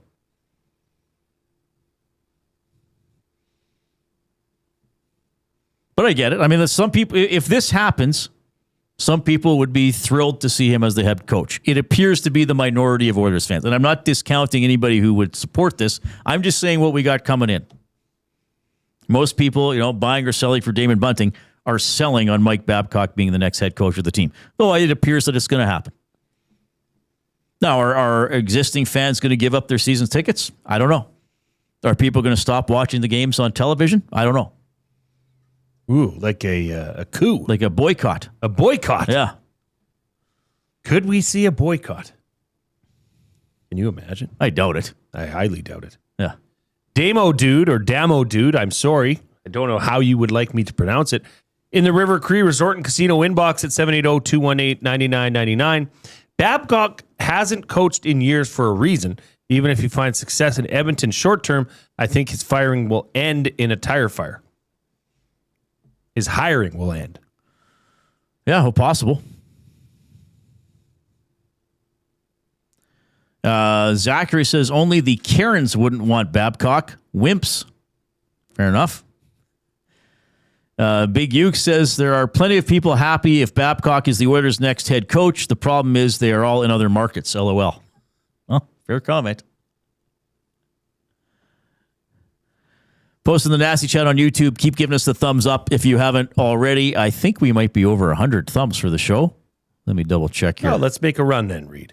See how high we can get. River Cree Resort and Casino inbox is 780. Well, we're at 98 thumbs. That was Puljujärvi's number briefly. Speaking of things that didn't go over very well. Poor Jesse Puljujärvi getting ricochet shots here on the Reid Wilkins whenever show. I hear the number 98, I think of him wearing 98. On June 8th of all days. Well, he wore 98. It was weird. Like, why would you take the number between McDavid and Gretzky? Why? Tough look. Saskatoon Muncher says, serious question. Bettman took the Knights' second-round pick. If you're Stan Bowman, would you give your second-round pick to Vegas for the rights to talk to Cassidy? I don't think there's a way they can do that, is there? I don't know if they can do that. I'm not sure. I never even thought about that. Portions of this hour presented by Commonwealth Stadium. Welcome to the jungle. It's time to come alive and get ready to be thunderstruck. These aren't just songs. They're the biggest concerts of the season. Guns N' Roses, Foo Fighters, AC/DC, and Post Malone are all coming to Commonwealth. For more information on all the biggest shows at Commonwealth Stadium, go to edmonton.ca/Commonwealth. Yeah, I mean, I guess okay, so that one texter said, how does Babcock actually coach the team differently than Knobloch? Well, it's hard to say that. I mean, Babcock over the years, I know people have said, well, anybody could have coached the Red Wings. Fair enough, but he was the coach. If you're there, you get credit, whether people think you deserve it or not. There have been people, I think Gager was talking about on his show that, McT praised Babcock, like looking at how he adjusted things during the games, how he matched lines, how he got his team going, right? And to be fair, like I was kind of making fun of Babcock for an interview I saw several years ago where he referred to himself as Mike Babcock about 50 times. Like, one of the interesting things I remember Babcock saying is that every player, every person, no matter how tough they are, has a give-up line. where it just gets too difficult. He goes, some people it takes a long time to get there, but he goes, everybody has that point. He said, as a coach, it's my job to push that give up line further and further away from them. Interesting. Now, there's maybe different ways to do that. Do you give them tactical advice? Do you hone their skills in practice? Or do you just berate them and call them a wimp and hope that that's going to make them try harder? Right?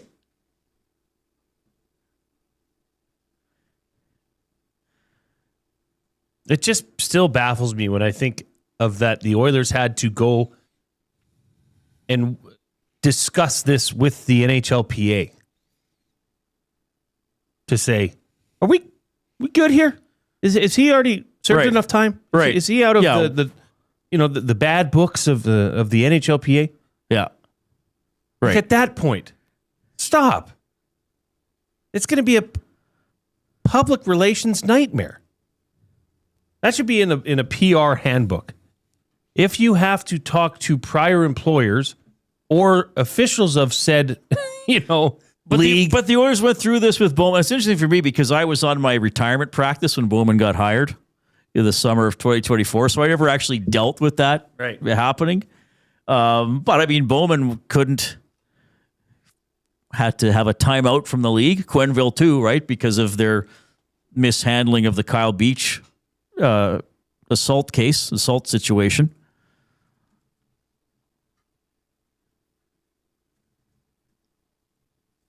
$780-218-9999 is the River Cree Resort and Casino inbox. Don't forget about happy hour at Tap 25 at River Cree.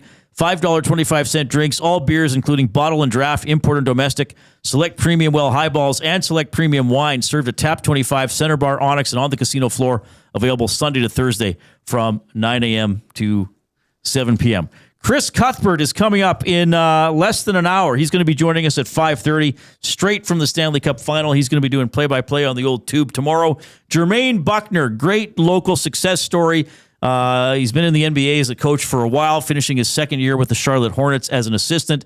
We'll catch up with him at about 5:15. And, of course, plenty more from you as we discuss what appears to be the Oilers on the road to hiring Mike Babcock as their head coach. Here's Zachary Kubish.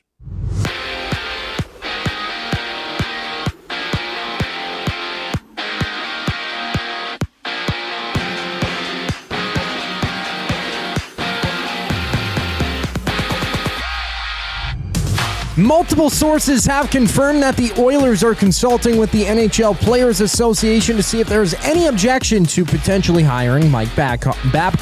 The 63-year-old was accused of invading players' privacy back in 2023 and chose to step down as the head coach of the Blue Jackets amid allegations. Blue Jays, they're in action tonight just after 5 o'clock. They challenge the Phillies for the first of 3 games. Patrick Corbin gets a start for Toronto, and Jays manager John Schneider announced that Dylan Cease and Max Scherzer are back in rotation. Cease starting tomorrow, Scherzer on Wednesday. Both, of course, going against the Phillies, with Cease being out with a hamstring issue. Scherzer battling multiple ailments. 3 games are live right now, including the Yankees and Guardians. Top of the first, they're runless. So are the other games, with the Red Sox battling the Rays and the Mariners in action against the Orioles. On the hardwood, the Raptors, they inked general manager Bobby Webster to a multi-year extension, naming him the club's executive vice president. From New York, it's the Knicks throwing down against the Spurs for Game 3 of the NBA Finals. San Antonio trailing 2-0 in the series. They battle at 6:30. And in soccer news, Canada is taking Moises Bombito's injury day by day after he sat out of Friday's draw against Ireland. Bombito did play June 1st against Uzbekistan, but is still recovering from a broken tibia.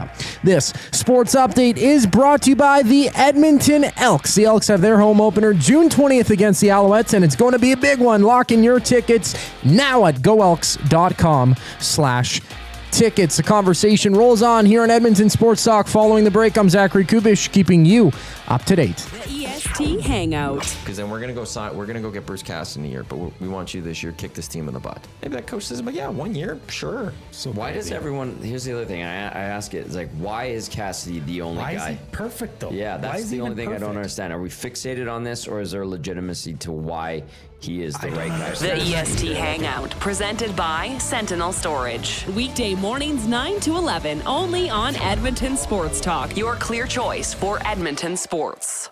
Goodwill is one shopper. Finding something I never knew I needed. A jacket. A deal. One donor. Letting go of something so someone else can move forward. One program participant. Learning. Trying.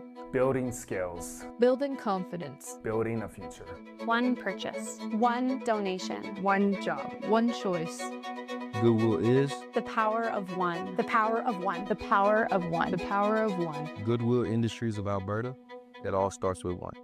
Looking for quality building materials and friendly advice? Visit us at Windsor Plywood Leduc, family owned and locally run since 1993. From interior materials for doors, flooring, baseboards, and all the finishing touches to all you need for your outdoor projects like cedar lumber for decks and fences, plus all the plywood you'd need. Our full-time on-staff carpenter can help with anything odd-sized or custom, and from domestic hardwoods to exotic selections, we've got you covered. And if we don't have it, we'll track it down for you. Windsor Plywood Leduc. We're the experts you need to know. When you bet with Play Alberta, you give back to Alberta. That's because it's the only app in the province that puts all revenue directly back into supporting programs and services that Albertans rely on every day. So next time you place a wager on your favorite team, know that you're also making a difference across the province through Alberta's General Revenue Fund. Visit playalberta.ca/EST to learn more. That's playalberta.ca/EST. Must be 18 plus. If you gamble, use your game sense. Kayaks, bikes, camping gear? Make space for summer fun with Sentinel Storage. Spend more time on adventures with your outdoor gear and less time looking for them. Sentinel Storage. Try 4 weeks free. Visit sentinelstorage.ca for details.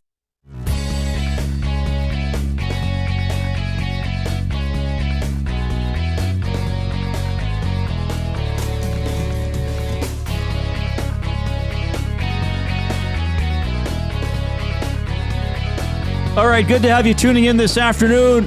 So what do we got tonight? NBA Finals. Oh, we can watch Blue Jays in a few minutes, eh? Can we? You know who seems to come up big for the Blue Jays a lot? A young man by the name of Ernie Clement. Ernest freaking Clement. Is he your current favorite Blue Jay? Current? Is he one of your all-time? Is he your all-time favorite Blue Jay? He's my GOAT. How He's he be? fun to watch. He does everything. He's fun to watch. Did you see the play he made in the field? When was it? Saturday? Like he snagged this grounder and made that throw. Interesting base running yesterday. That was. I thought he might get called out, but I guess they were saying the Orioles player didn't really try hard enough to tag him. To do with it. I mean, he was in off shallow right field. Hey, that's fine. That's Ernie Clement. Put the ump in a situation to make the call. Timber Woodsman says, how did this team go from 1 goal away from the Stanley Cup to this dumpster fire? 2 goals away. 1 goal away, they would have got into overtime. Fair point. Ontario Mome says, yes, the Oilers could negotiate to talk to Cassidy using picks. Chris Chelios said Johan Franzen's mental breakdown in the room was the worst thing he's ever seen in his life. And this was at a time when coaches were still expected to be a-holes. That means a ton. Yorkton Poker in the Nasty Chat. I don't think we've seen Yorkton in our chat before, at least not for this show. So the Oilers might hire Mike Babcock. This really comes as a shock. What a total clown. This reminds me of Charlie Brown, where for Halloween, if all he got was a stupid rock.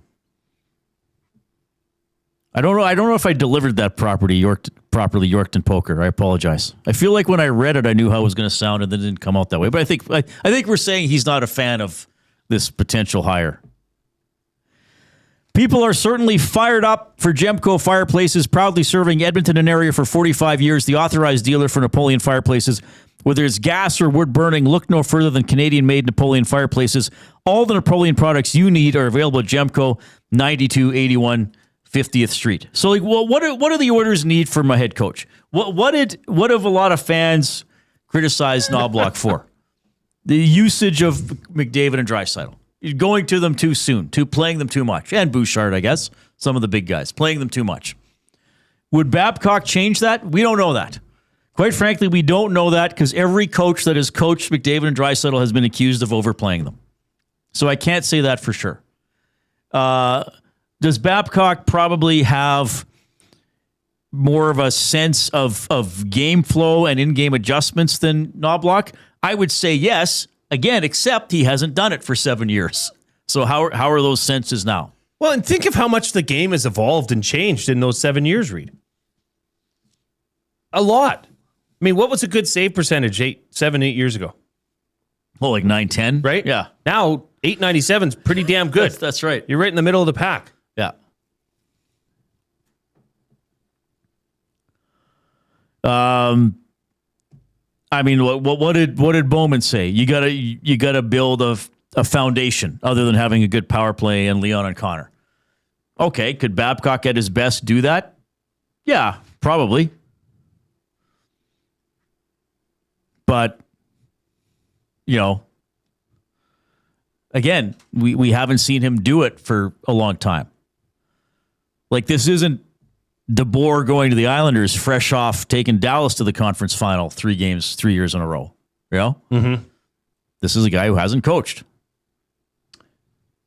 This one comes in first-time texter. Oh, good. Thank you for listening. Let me know what handle you'd like us to put in here. This feels like another Stan Bowman knee-jerk reaction. Is that also playing into this, Reid? Yes. That time's running out. I mean, what is the draft here? 19 days away. Right? You're almost through the Stanley Cup Final. That could end... Well, it could end Thursday, actually. Could end Thursday. Yeah. Free agency is under a month away.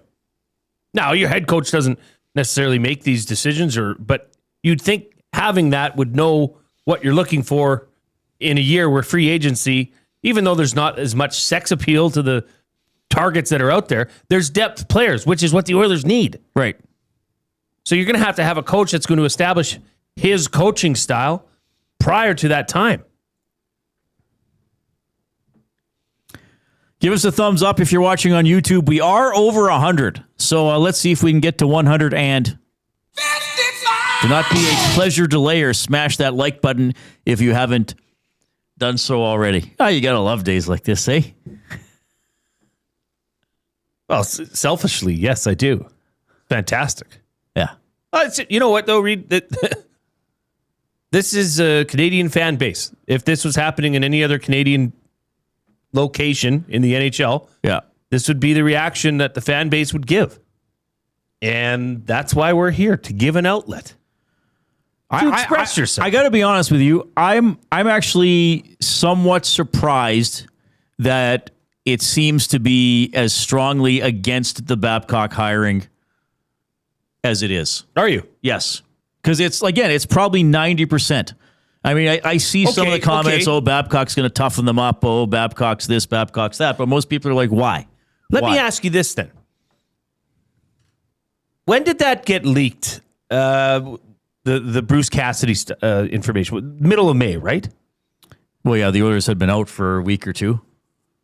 What if that didn't happen and the Oilers, they relieve head coach Chris Knobloch of his duties in a normal fashion, not like this, like what happened here in Edmonton. Right.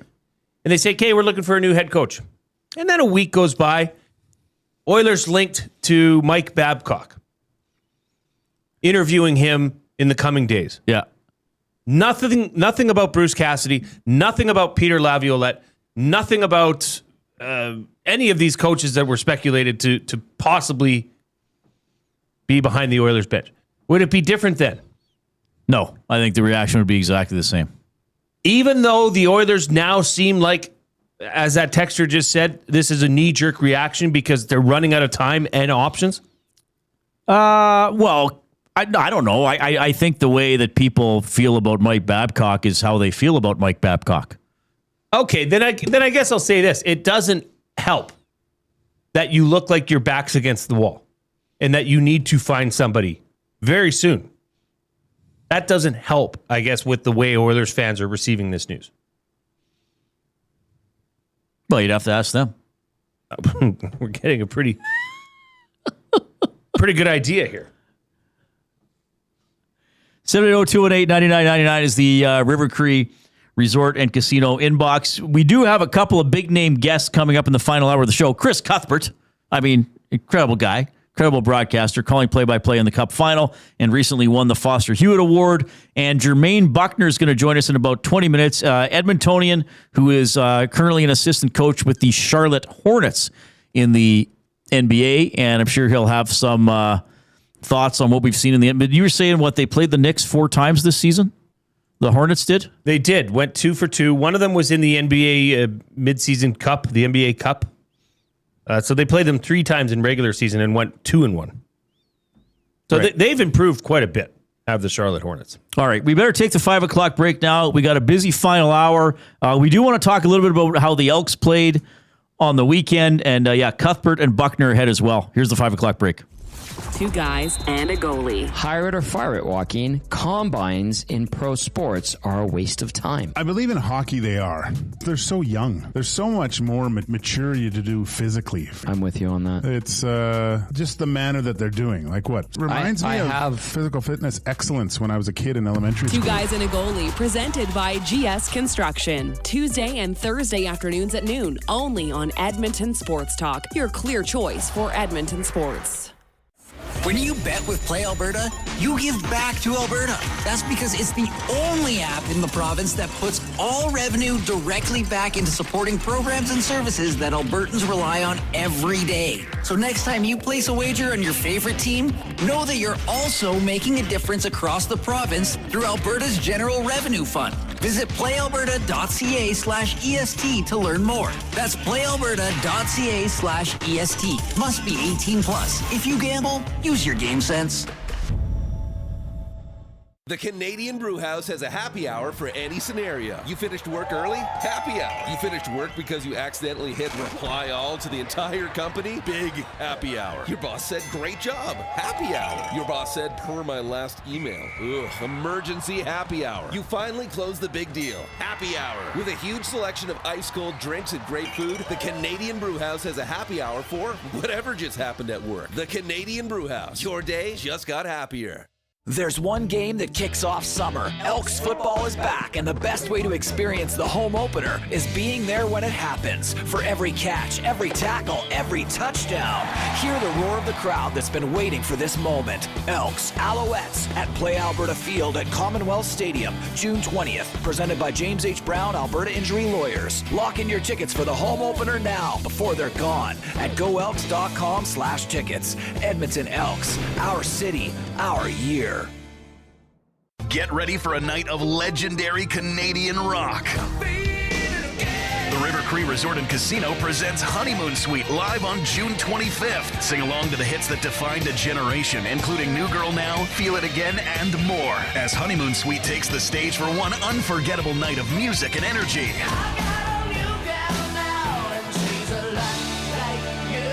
Don't miss Honeymoon Suite June 25th at River Cree Resort and Casino. Tickets at rivercreeresort.com. Hey sports fans, I'm Alistair Johnston with Canada Soccer's men's national team. The biggest sporting event in the world is coming to Canada this summer, and we hope that you're just as excited as we are. It's a once-in-a-lifetime opportunity, and I can't wait to share it with the whole country. Sentinel Storage, official storage partner of Canada Soccer.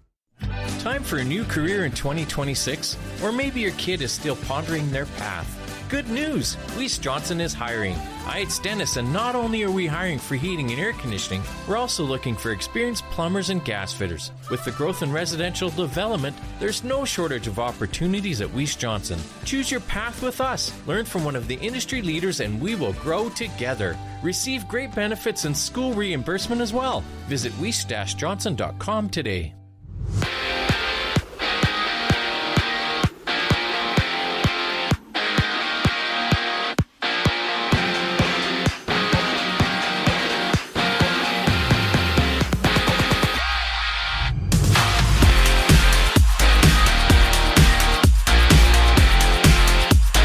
Multiple sources have confirmed that the Oilers are consulting with the NHL Players Association to see if there's any objections to potentially hiring Mike Babcock. The 63-year-old was accused of invading players' privacy back in 2023 and chose to step down as a head coach of the Blue Jackets amid allegations. Blue Jays action at the field for the first of 3 against the Phillies. Are currently warming up with a trio of games underway right now in the majors, including the Yankees up 2-0 on the Guardians, top of the second. And Jays general manager John Schneider announced that Dylan Cease and Max Scherzer are back in rotation. Cease starts tomorrow, Scherzer Wednesday, each against the Phillies. On the hardwood, the Raptors have inked general manager Bobby Webster to a multi-year extension, making him the club's executive vice president. And out in New York, the Knicks, they play host to the Spurs Game 3 NBA Finals. Knicks looking to take a 3-0 stranglehold on the series. They battle at 6:30. In soccer news, Canada is taking Moises Bombito's injury day by day after he sat out of Friday's draw against Ireland. Bombito did play June 1st against Uzbekistan, but is still recovering from a broken tibia. I'm Zachary Kubish. That was your sports update. Hour 3 of the Reid Wilkins Show starts right now.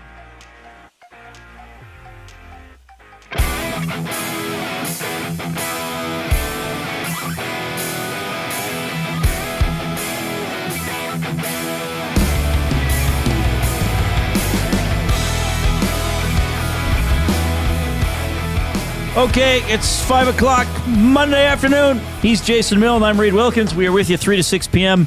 every weekday here on EST, which is presented by our friends at Play Alberta. Go to playalberta.ca/EST. Some pretty cool stuff there. And look under sports and EST specials for always a bunch of fun things we have for you to sprinkle on, including Jason Milne's Play of the Day. Yes, going to the NBA Finals for Game 3, taking San Antonio Spurs money line. Look, I don't think they're going to win the series, but if they're going to win one game, it has to be tonight. Maybe being on the road helps them get over the hump. So that's it. San Antonio Spurs money line. If you head over to playalberta.ca, click on sports, click on EST specials, you will see it there. It has been boosted quite nicely to plus 119. All right, we're heavily discussing the possibility of Mike Babcock being the next head coach of the Edmonton Oilers, 63 years of age. He was an NHL coach in the summer of 2023 into the fall, never coached a game. He resigned as coach of the Blue Jackets after being accused of improperly looking at players' cell phones. Did win the Stanley Cup with Detroit in 2008. Darren Dreger from TSN reporting that the Oilers have reached out to the NHLPA about the potential hire. No, okay, so I never thought of this. You brought it up. How is the PA potentially going to block this? Like, do they say, well, we'll raise a stink? Well, we'll sue. Like, I don't know. Could the NHLPA actually block the hiring? Yeah, I don't know. I don't know. Now, they said consultation. So it wasn't necessarily looking for permission. I think they just wanted to be above board about it. Or maybe they're saying, how bad can we actually see? Can you tell us more about the accusations? You know, like what complaints did players actually file? I don't know. I still stand by, if you're asking that, are you really making the right decision? Or at least, why this decision? Why do you have to do this and continually make things harder on yourself and your organization and your fan base? I mean, we've said it before. I'll say it again. Mike Babcock, by all accounts, is going to be the next head coach of this Edmonton Oilers team. Right. He comes in and they win a Stanley Cup. All is forgotten and forgiven, I'm sure. But that's a big if. And there's a lot of unknowns that come along and a lot of baggage that comes along with it in one of the most critical seasons in the Oilers' history. Got a limerick here from Uncle Jesse. You can email Reid at EdmontonSportsTalk.com, Jay at EdmontonSportsTalk.com. With Babs being the talk of the town, from insiders, tweets trickle down. The Bruce talk is sparse, feels like a farce. Is this just smoke until the real hire is found? Good question.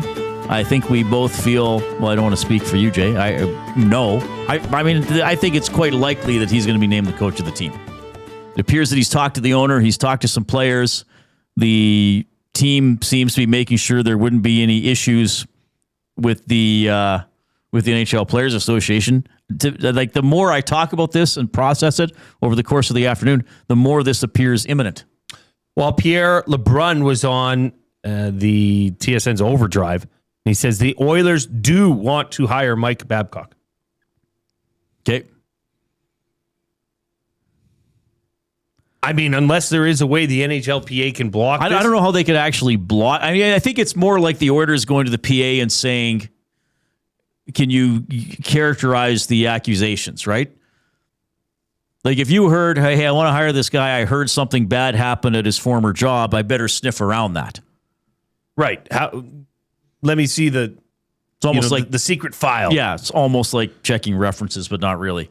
Portions of this hour presented by Little Buckaroo Design. Since 2015, Little Buckaroo Design in New Sarepta has been saying, heck yeah. Heck yeah. We can do that. From heat press and embroidery to rhinestones, sublimation, DTF signs, and custom decals. Decals. Michelle and her team can make it happen. Stop by the showroom at 5063 Center Ave in New Sarepta. Call 780-984-2872 or check out their website at lilbuckaroodesign.ca. All right. Yeah, interesting reaction coming in. I mean, too many messages to read on air, but there's an overwhelming sentiment from the fan base that they do not like this potential hire. Correct. For a variety of reasons, or just saying that they don't like it. Some of the people who are more supportive might say, well, this will get the Oilers to play tough. This is the type of coach that they need for accountability and all that kind of stuff. I guess we would see if and when he becomes the head coach of the team. I mean, certainly we know about some ways in which we like the team. We would like the team to play differently, to be more successful in different situations. Will Babcock be the answer to that? I really don't know. Who else is he going to have on his staff? That would be another question. How long would his contract be? Well, who else out there is there to hire right now, Reid? Because as we discussed earlier, the Oilers, I don't think, are in a position where they can go find some, the next best thing coming up. The hottest coach in the AHL that hasn't coached at the NHL level. We feel, I believe, both of us feel like the Oilers need an established coach. So if Bruce Cassidy's out, by all accounts, Peter Laviolette seems to be going to Los Angeles, or I'm not sure where that's at. Craig Berube, Barry Trotz. Well, yeah. Right? But here's the thing, is again, having not coached for 7 years, is Babcock still an established coach? Like, he's an experienced coach, but he's not recently experienced.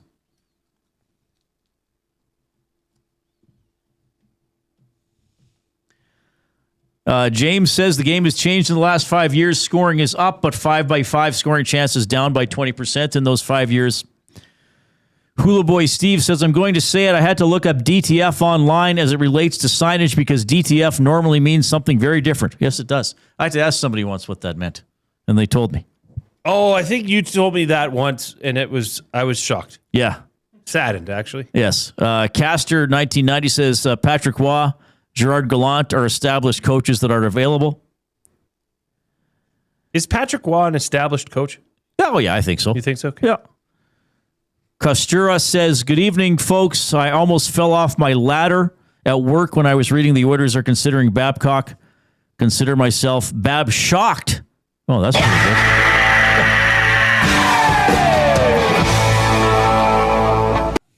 Yeah, I mean, I wouldn't be a big supporter of Patrick Waugh as the coach. I at this point, I would take him over Babcock just because he's actually been coaching. But maybe that's just me. Look, guys, if you're asking me what does my gut tell me from being around the team and something like this coming out, I think it's going to happen. Now, usually the NHL discourages major announcements during the Stanley Cup Final. So I don't know if it's going to I doubt it would happen tomorrow because that's a game day. Could it happen Wednesday when there are no games? I don't know. It could happen after the Cup Final, but it appears that this is happening. Oh, and what a prized announcement it would be for the NHL. This isn't, well, there was a casual discussion or Stan Bowman called Mike Babcock to see if he'd still be a coach. This is he's talked to the owner, the owner, and apparently some players. So it seems like it's fairly far along. Perhaps somewhat surprising, nothing came out earlier. 780-218-9999 is the River Cree Resort and Casino inbox. Don't forget to check out their mobile app. Free to download, get exclusive offers and promotions, get show tickets, make reservations for hotel rooms and restaurants, safe, secure, and easy to use. Okay, we got to take a time out here. Jermaine Bucknor, Edmonton's own. He's currently an assistant coach in the NBA with the Charlotte Hornets. He's going to join us. Chris Cuthbert at the bottom of the hour. Here's the Coop.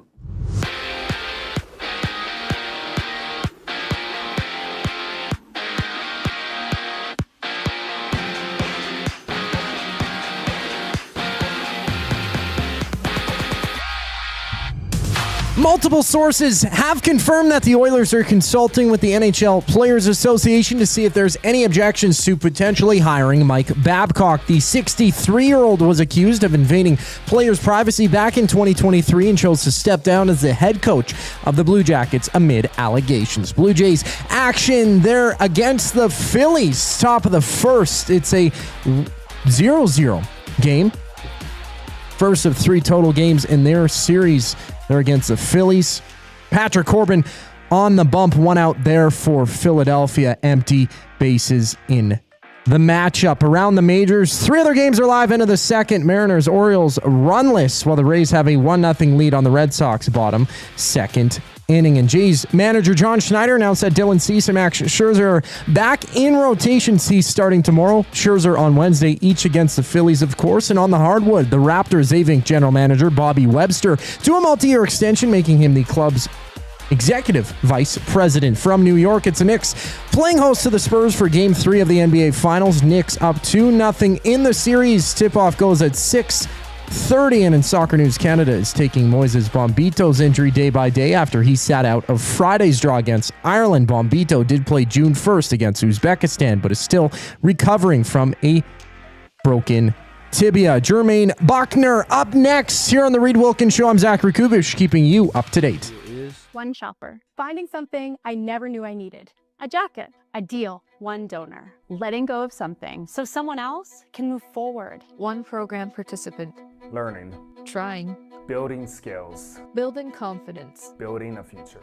One purchase. One donation. One job. One choice. Goodwill is The power of one. The power of one. The power of one. The power of one. Goodwill Industries of Alberta. It all starts with one.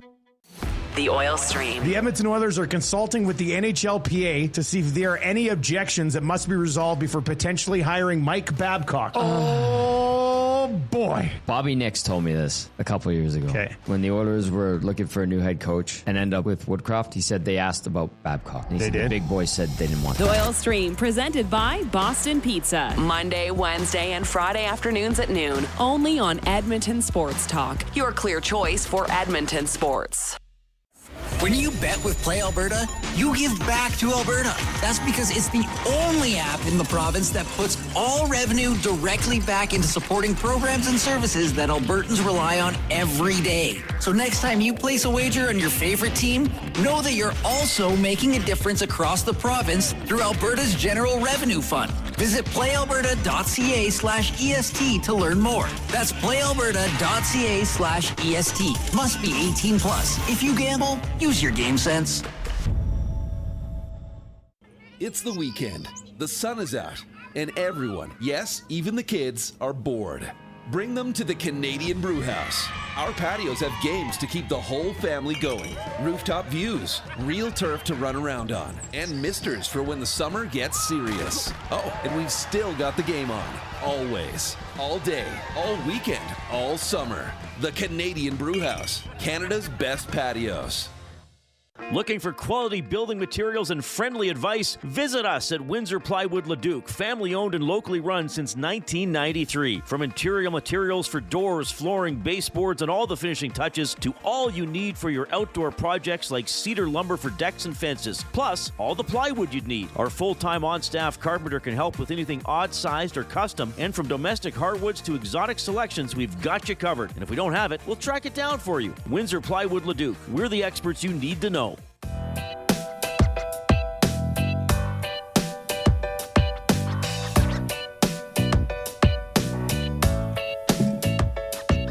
Okay, thanks a lot for joining us this afternoon. Appreciate all your discussion on the Mike Babcock story that certainly appears to be trending, that he might be the next head coach of the Edmonton Oilers. Of course, we'll have you fully covered here on Edmonton Sports Talk as this continues to develop. Big game tonight in the National Basketball Association, Game 3 of the Finals.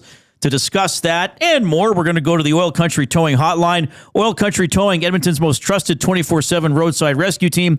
Fast, safe, and reliable for over 15 years. Whether it's game day or a snowstorm, we work as hard as your favorite team to get you going. Call 780-986-6088 for all your towing needs.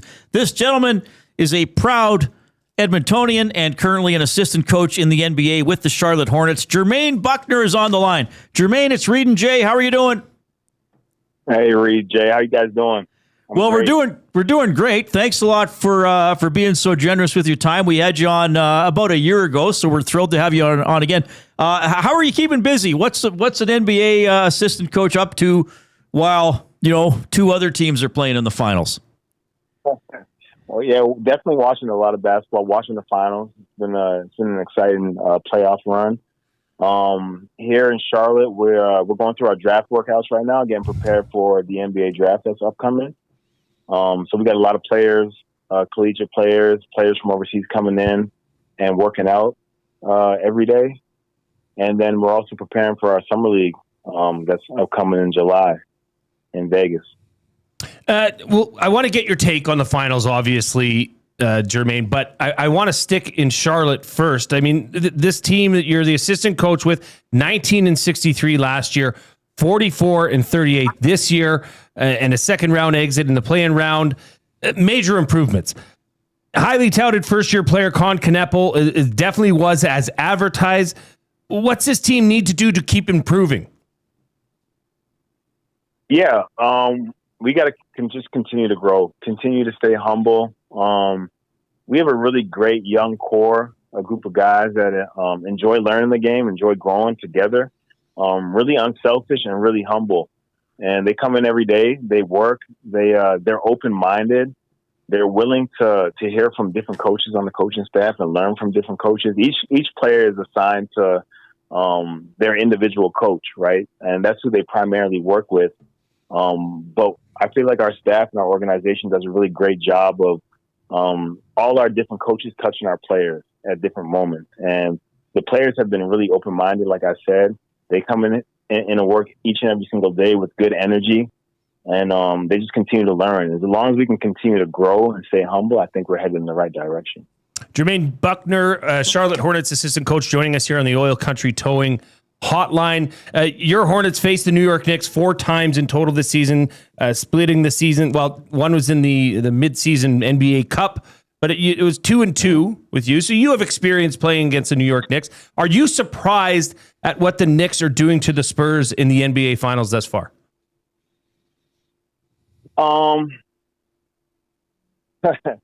It's hard. The Knicks are doing a great job, and they figured it out at the right time of the year. Their assistant coach, Chris Gent, was with us. He was with the Hornets last year. He had coached our summer league team, and that went on to win summer league. And they have a really great coaching staff there. Chris runs the offense over there, and to see their offense being so successful in the playoffs does not surprise me. Their experience as well. I love San Antonio. I love their style of play. They're extremely unselfish, and they guard on the defensive end of the ball. The Knicks have a lot more experience than them. They have more playoff experience, and they just have more NBA experience. So that part doesn't surprise me. And Jalen Brunson is just a heck of a player, right? He's incredible. What he's able to do with the basketball at his size. he's an absolute dog and competitor. So that part doesn't surprise me. I don't expect this to be a sweep, though. Okay, and that's my next question, because Victor Wembanyama has been great this series. He's 27 points, averaging over 10 rebounds, yet they're down 0-2 in this series. On the flip side, how do you think the Spurs need to change their attack, change their, I guess, method in order to get back and try and win this series? So I think on the defensive end of the ball, they need to be actually play Brunson the way that they played Shea in the last round. They were really aggressive with him in the backcourt, and then as he got into the front court, they continued to be aggressive. And then they were able to stay on his side and not give him pull-up jumpers, not allow him to play isolation basketball. They have a gift in their defense with Victor Wembanyama where they can funnel. It's okay if they get beat off the dribble, knowing that Victor's down there at the rim to protect the rim. So run Brunson off the line. Don't allow him to play isolation basketball from the top of the key, because he's excellent at it. And then on the offensive end, for myself, I would love to see Victor Wembanyama at the basket a little bit more. I feel like he's been forced out to the perimeter. He's taken a lot of perimeter jumpers. Even the shot that he took to win the game at the end of the game was a perimeter jump shot. And the one prior to that was a perimeter jump shot. So with his size and his athletic ability, I'd love to see him play more at the basket. Jermaine Bucknor joining us on the Oil Country Towing Hotline, an assistant coach with the Charlotte Hornets in the NBA. And I got to give his high school a mention, because I'm sure he'll like it. A grad of Ross Shep High School right here in Edmonton. Okay, yeah. You mentioned you'd like to see Wemby closer to the basket. Jermaine, you're good. You might have a chuckle with me. I'm old enough to remember when the 3-point line was a relatively new thing. Right. It's become sort of the primary method of scoring in the NBA. Like, our offense is geared to, you got to create a 3-point line, because sometimes I'm watching, I'm like, man, they sometimes I feel like they don't bang away in the key very much anymore. Right. Yeah. I mean, the game has changed, right? And that's kind of like the Steph Curry effect.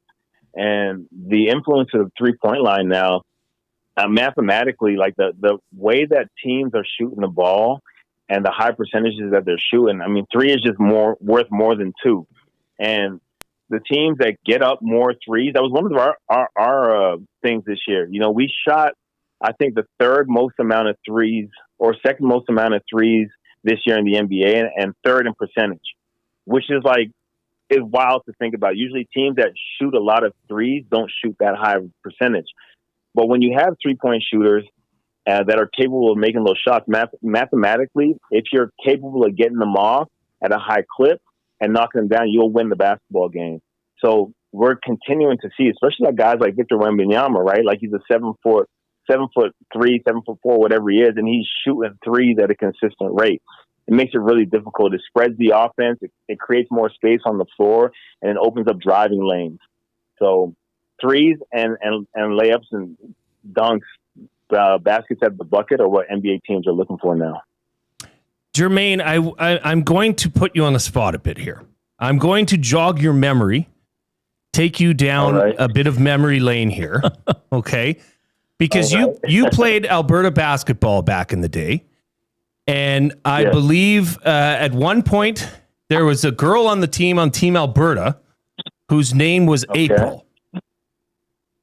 Okay. She went on to play at U of A, played with the Pandas. I played Bears football there. That is now my wife. So we were talking this morning, and I said, Jermaine Bucknor. Yeah, Jermaine Bucknor's going to be on the show. And she said, well, yeah, we played Team Alberta together. So I just wanted to, jog your memory a bit, take you down. But on that same, go ahead. I absolutely remember April. I cannot remember her last name for the life of me. Her maiden name. Well, it was Kanderka.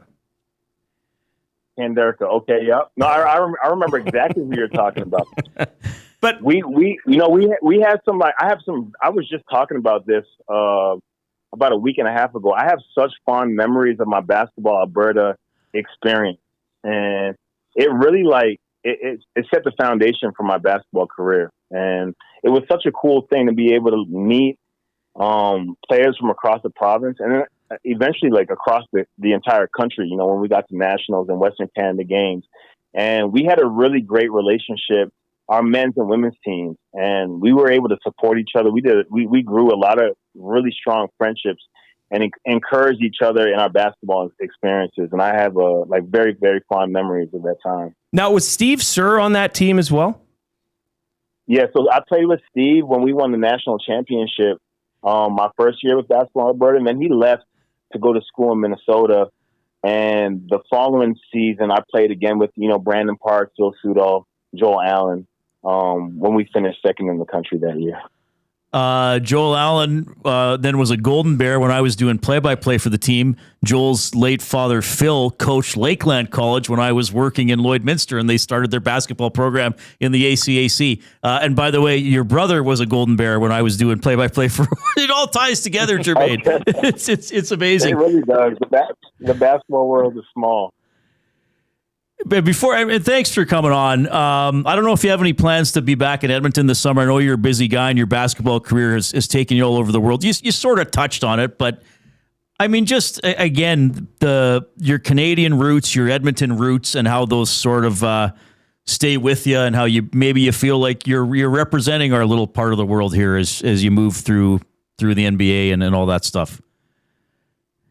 Yeah, no, I mean, like I said, my basketball experience, it started in Edmonton. I'm a Northside kid through and through, and my first basketball experience was playing on Castle Downs B team. I wasn't even good enough to make the A team, and that's where it all started for me. So I love to come back. I love to get into schools. I love to interact with the kids and get into camps and the primary school level. It's a lot of fun for me. I'll never forget where I came from or where my basketball experience started. The game has taken me all over the world and allowed me to meet some incredible people along the way.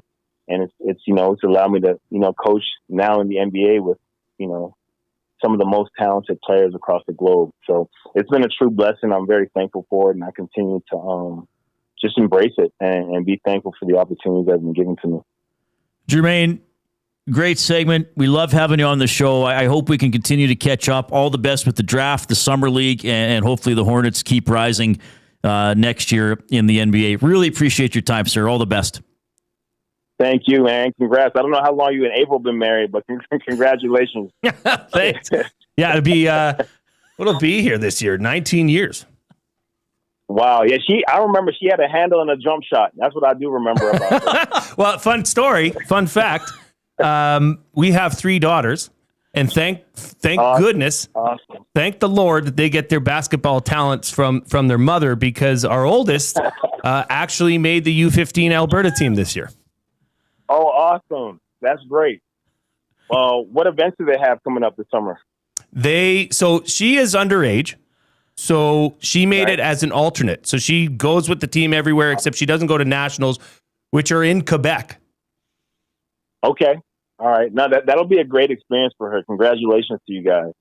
All right. Well, I hope her basketball Alberta experience is as meaningful to her as mine was. Awesome stuff. Jermaine, thank you so much. We'll talk to you down the road. My man, appreciate you. Jermaine Bucknor, proud Edmontonian, as you heard him saying, assistant coach with the Charlotte Hornets, who had a as you were saying, massive jump from a tough year a couple of years ago to this past year. So a team to keep an eye on. I mean, we love having Jermaine. I mean, we love the local stories. We love the local success stories. And he's coming on and he's talking about the North Side and Castle Downs and Raj Shep. I mean, everybody loves that for sure. Okay, we got another guy with strong ties to Edmonton. He recently won the Foster Hewitt Award. We'll talk about that and the Cup Final. Chris Cuthbert when we get back.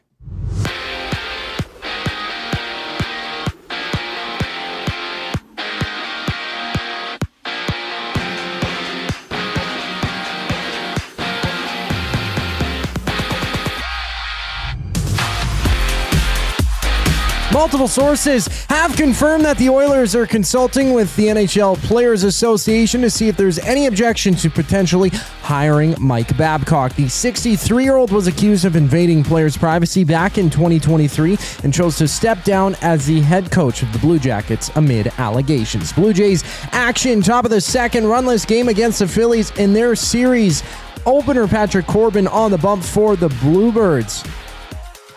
2 outs there for the Phillies, a runner on second base. Around the majors, 2 other games are live. Red Sox, Rays knotted one aside, bottom third. In that same situation, Seattle and Baltimore are runless. And meanwhile, Jays manager John Schneider announced that Dylan Cease and Max Scherzer are back in rotation. Cease starts tomorrow, Scherzer on Wednesday, each against the Phillies. On the hardwood, the Raptors leaving general manager Bobby Webster to a multi-year extension, making him the club's executive vice president. NBA Finals Game 3, the Knicks looking to take a 3-0 stranglehold at home against the Spurs. Tip-off goes at 6:30. This sports update is brought to you by Windsor Plywood Leduc, locally owned and operated, serving Leduc and surrounding areas since '93. They have doors, flooring, baseboards, and of course, they have plywood. Go see the knowledgeable staff today at Windsor Plywood Leduc. Chris Cuthbert up next here on the Reid Wilkins Show. I'm Zachary Kubish, keeping you up to date. EST Afternoons. Now you want to double down and bring in Mike freaking Babcock. This is beyond ridiculous to me. Like, I don't know how anyone in that office can sit there and be like, how can no one tell Stan Bowman, hey man, this might not be the best idea.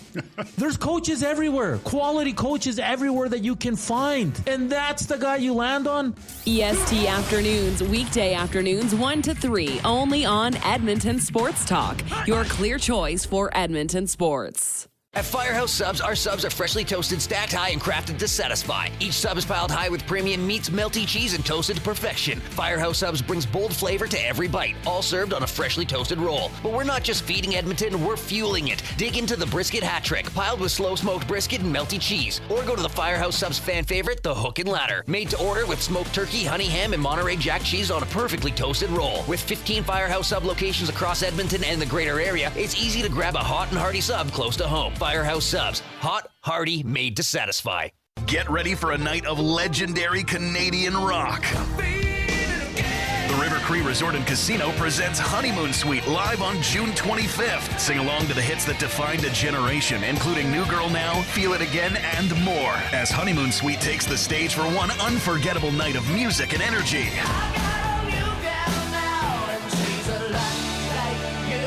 Don't miss Honeymoon Suite June 25th at River Cree Resort and Casino. Tickets at rivercreeresort.com. Hi there. If you're like me, you like to picture yourself in luxury, even though there's absolutely no way you could afford it. And if you can, well, even better. Thankfully, I picture myself in something that is luxury, but still absolutely affordable, like the all-new Mazda CX-90 from Park Mazda. With the new luxury features like facial recognition settings and quilted detail Napa leather seating, I can pretend to be comfortable with all of my proper settings activated without even touching a button, thanks to Mitch Lewicki and the great staff at Park Mazda. I like to picture Mitch Lewicki as a ninja fighting off evil samurai. Park Mazda, your dealer for life in Sherwood Park off Y Road, parkmazda.ca. Your brand deserves more than just a whisper, it deserves a buzz. At the Hive Product Marketing, they specialize in promotional products that bring the buzz. From eye-catching giveaways to unforgettable keepsakes, they got the perfect products to make your brand stand out and get noticed. Visit the Hive Product Marketing and let them create the buzz your business deserves. The Hive Product Marketing, the official merch partner of Edmonton Sports Talk. Visit them online at thehiveproductmarketing.com. Looking for a winning strategy for your retirement? Contact me, Joaquin Gage at K4 Financial, where expertise meets dedication. I will always look for a careful approach to your retirement, ensuring your financial future is secure. From tailored strategies to clear, actionable advice, I'm here to guide you every step of the way. Don't leave your future to chance. Get in touch with me, Joaquin Gage, today at k4financial.ca or email joaquin.gage@k4financial.ca to start planning for a brighter future and a more secure retirement.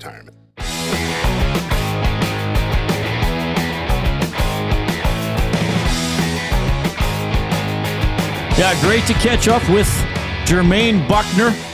What did he say he was? He was on the Castle Downs B team as a young basketball player. Ross Shep grad, now assistant coach with the Charlotte Hornets in the NBA. We got another great guest for you here. Voices of the Game presented by Windsor Plywood Leduc, locally owned and operated since 1993. More than just plywood, we offer everything from doors and flooring to decking, fencing, and custom millwork with a huge selection of hardwoods and knowledgeable staff. We're here for all your DIY needs. Windsor Plywood Leduc, the experts you need to know. Always a pleasure to talk to this gentleman, recently named this year's winner of the Foster Hewitt Memorial Award, honoring hockey broadcasters in North America. It is Chris Cuthbert checking in. Chris, it's Reid and Jay. How are you doing, sir? Chris, can you hear us coming through? We got an audio issue. Coob, can you help him out? All right, he couldn't hear us, I guess. Well, I gave him a good intro. We'll get to him right away. Yeah, we love to have Chris checking in from Vegas. We just had Jermaine Bucknor on the show, and we had a lot of discussion today about Mike Babcock potentially being the next head coach of your Edmonton Oilers. A lot of rumors about that today, about the Oilers checking with the Players Association, if there'd be any objections, I guess, coming up there, and reports from Elliot Friedman that Babcock has talked to Daryl Cates and has talked to some of the players in the leadership group, and it appears that this is going ahead, though we don't yet know for sure. Give us a thumbs up on YouTube if you haven't yet given us a like. See how high we can go today. We are at 123. We will have words of the day before we sign off at 6 o'clock. Blue Jays have fallen behind the Phillies 2-0. That is in the bottom of the second inning. Bucknor had some good observations on the NBA Finals. Yeah, I mean, and really and good he insight. said it kind of sounded like he said to me that maybe the Knicks' experience here is helping them a bit against the Spurs. Mm-hmm. I mean, there's been wild, as there has been in the Stanley Cup final, wild swings and comebacks in these games so far. We didn't really get to touch on the Stanley Cup. We didn't even talk much about the Elks. We'll have to do that more tomorrow with the Mark Killam show coming up.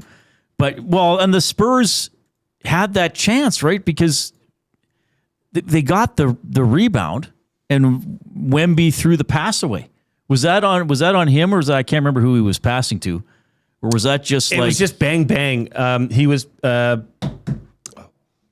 Anyways, the player took off running down court like you're supposed to. You're supposed to get in there, get out on the break. Wemby just thought he should have the ball. I mean, there was nobody around Wembanyama. So that was tough. But at the end of the day, they still had a chance shot to win the game, end, right? Yeah. All right, we are going to get to Chris Cuthbert in a second here. Occasionally we get a technical difficulty, which is okay. Zach, if you have to, you could also get a phone number from him too, but he's going to try to reload for the video. Yeah, but we'll get him on. We will have words of the day coming up. The Stanley Cup Final.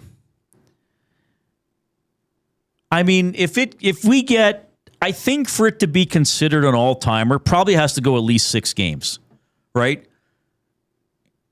But, I mean, what else could you ask for? I know we have fans who hate Vegas, hate Carolina, hate both. But if you don't care who's winning, my God.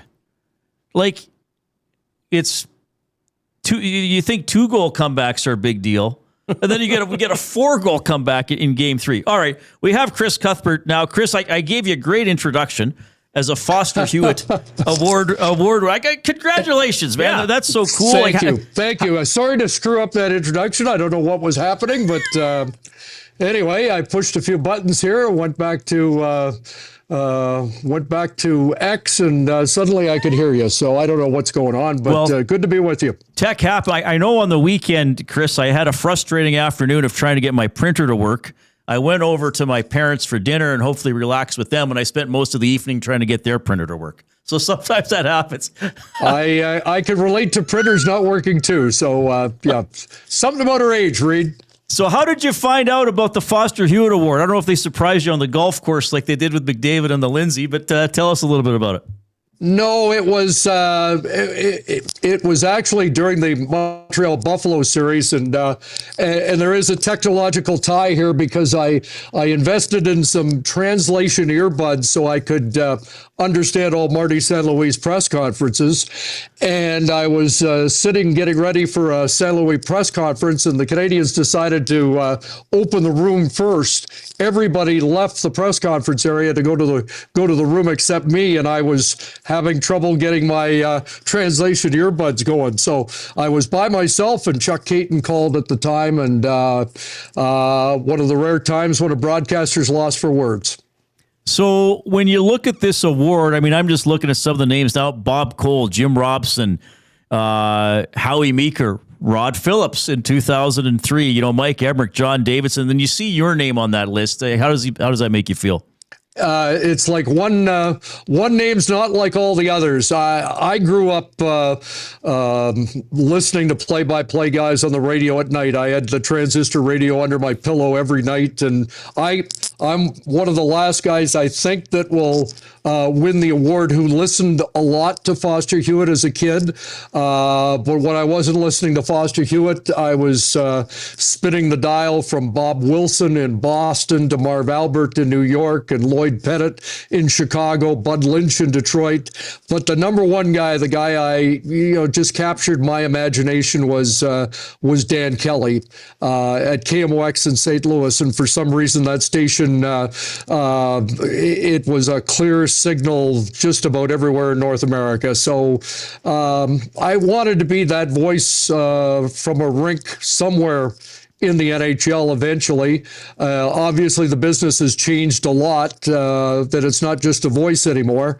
But yeah, you mentioned all those names, and every one of them resonates. It's great to be in the company of Rod Phillips. For me, surreal to be in the same category as Danny Gallivan and Dan Kelly. And a lot of the guys you mentioned, I got to work with. I got to be on the same team as Jim Robson and Howie Meeker, sitting in the studio in Edmonton over the years, and of course Bob and Harry and Dick Irvin, who was a great mentor of mine in Montreal. So overwhelming to be sure, and those names, I just they mean the world to me. They're just like rhyming off Gretzky and Orr and Lemieux for a guy like me. Well, were you and John Davidson a duo for a while? I'm trying to remember back. I did work with JD. In fact, the very start, my introduction to the Canadian Sports Network, which did all the recruiting and the production for Hockey Night in Canada in the 80s, was on a crew with Jim Hewson and John Davidson, and we did Super Channel games. And I bring it up because some of your listeners might remember that, because it was an excuse back in the day to get as many Edmonton Oiler games on television as possible, and so this was pay television at the time, because not all the games were on, and I'm guessing that probably only 50 or 60 Edmonton Oiler games might have been on TV in the early 80s, but this was an excuse to get another 10 or 12 on nationwide. So yeah, Super Channel was, I was the host there, but I did get to work with JD among about 50 other color guys over the years. Well, to tie in the technology and that era too, a few weeks ago on the show, we did a topic if anybody still had those giant satellite dishes in their backyard. You know? Well, right. I would look for a place that had a satellite dish to try and do my research for the next game, because sometimes that was the only way. And I had a next door neighbor who I bothered a few times because he had one. And I guess I was in the process. I found enough places that I could go and get that next game coverage. But that at the time, I mean, Anik satellite, whatever channel, Anik 4 or whatever it was, I don't remember now. But yeah, that's a different day and age for sure. Chris Cuthbert joining us on the Oil Country Towing hotline, Foster Hewitt Award winner, and of course calling games on Rogers for the Stanley Cup Final. It's like Jay and I were just talking. So, like, what's the next twist? The 2-goal comebacks weren't enough. You have to have a 4-goal comeback. Chris, I got to be honest with you. I was talking about being on my parents. I left during the second intermission, and I didn't run to the TV because it was 4-0 when I left, and we'd watch the Elks game. We're happy. And then I get a text from my mom. It's 4-3. Like, what are you and Simpson thinking in the booth when that's going on? Well, you know, we were just talking about the ratings for that game, and we thought, man, that should be a terrific ratings game. And then you think, how many people did tune out at 4-0? You know, at 4-0, you think it's safe. You think, even though what we saw in the first two games was spectacular with historic comebacks. I think the first road team to come back from 2-0 down in a game one, and then game two is the first time a team had come back in the final 10 minutes from 2 down to win a Stanley Cup Final game. So I wasn't thinking about another comeback. And then Martinook scores, and it's 4-1. And as soon as the next goal goes in, which wasn't much after that, you are thinking, this maybe this is just going to be one of those series. And 3 and 39 seconds made you believe that if they got 3, they're probably going to get 4. So it was a spectacular third period for Carolina, and the hardest of ways to lose after all of that, with that kind of goal to go in overtime. Yeah, that I agree with you. The winning goal almost doesn't do the game justice, though. That's hockey. Put it near the net. It must go in. It might go in. Double overtime games. You might think this is silly, but I want to know, because I've never done play-by-play like that. Do you keep snacks just in case? Would the people bring you? You're like no snacks. No, Actually, it's a good question, because I would have been digging into snacks had we been in the press box. The press box would usually have a pretty. In fact, the press box for Game 1 didn't have many snacks, but somebody must have said something in Carolina, because in Game 2 we had the buffet going. But in Vegas, we're on the concourse level, in the midst of the crowd, and it's a pretty good location, but it's a no snack location. So my only concern is usually having enough water, and my stats guy Jason Murdoch is pretty good about keeping us in water for the entire time. Whether I did the longest TV game ever, which was that Pittsburgh-Philadelphia game at the Igloo, I think in 2000, Keith Primo, and that was interesting because they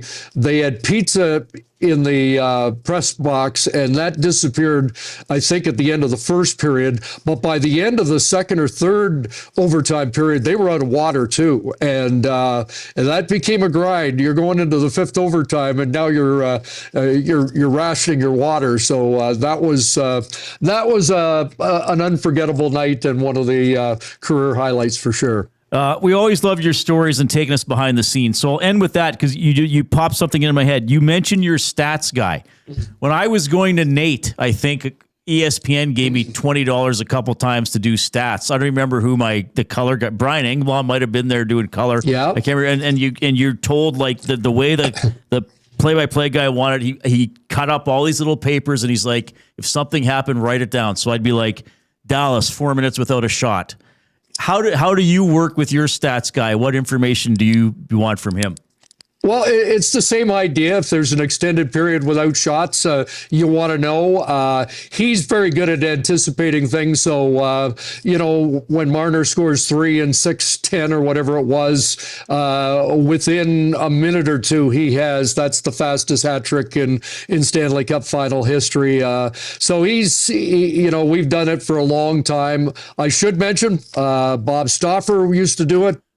Dave Moyer, who just went into the Alberta Sports Hall of Fame on the weekend, a long-time Hockey Night in Canada stats guy, and man, they're our right hand when it comes to being critical during a broadcast, for sure. Okay, well, we love having you on the show. I know you're prepping and you're busy, and hey, extra day in Vegas, hey. Well, not for the boring guys. The extra day is a good day to try and catch up on some rest. But it's a weird thing to be in Vegas working, because you're about the only one that is. Everybody else on the street is just having a good time. All right. Well, we'll catch you tomorrow night, of course. Thanks so much for hopping on. We love having you. Congratulations again on winning the Foster Hewitt Memorial Award, and we'll talk down the road, Chris. Always appreciate it. Reid, Jay, good to be with you, and glad I finally got all the buttons pushed right. So thank you. There we go.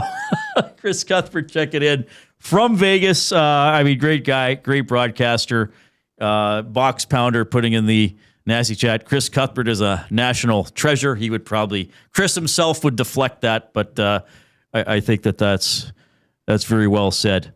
Yeah, the stats guys, like, that was some of my first experience of like, I'm kind of doing something. Okay, so just walk me through this. So you got a call, or somebody at Nate said, like, I think I did an Edmonton-Dallas playoff game one of the years. And you're doing this for the away broadcast? I think I did it for ESPN. And so your job is to just find interesting notice things. Yeah, like, or notice things, is this, are you doing this on a laptop? Or no, is I this didn't have just a off laptop. of like, no, just observation and game notes, like keeping my own summary. And it was things like, I remember once they came back and I got the stat sheet in between periods. And I remember this for some reason. They came back, like they took their little break during the intermission. I made some notes for them. And I was like, hey, like the face-offs are 71%. And the color guy's like, oh, that means they have the puck more. And then sure enough, first time during the third period, I think it was Brian Englund. He was just like, hey, if you wonder why, Dallas is out forechecking the Oilers, I think it starts on the face-off dot, Jim. They're winning all the draws tonight. So yeah, there's things like that. Would you get a sense of excitement if you would hand something that would come on? Well, especially when I'm going to Nate. Like that's the big. Like, that's me. That was my stat. I actually helped. Yeah, but it is part of the behind the scenes thing where. Like I think Chris in football I think there are guys too, like they'll give hey, and that's a long one to Austin Mack. And the stats got them to be like 71 yards, because the play-by-play guy, it's hard for him to count while he's doing it. Great to have Chris on the show. Voices of the game for Windsor, Plywood, Leduc. Portions of this hour presented by Lamley's, built for the job, made with quality craftsmanship and designed for job protection with cowboy-worthy durability. Lamley's workwear combines safety with all-day comfort, featuring brands like Ariat Work and Wrangler Rigs, designed to withstand tough conditions and deliver performance across every job site. Visit lamleys.com/work to see how Lamleys can make your workday better. LAMMLES. All right. 3-0 now. Phillies leading. Oh, this is not good, Jay.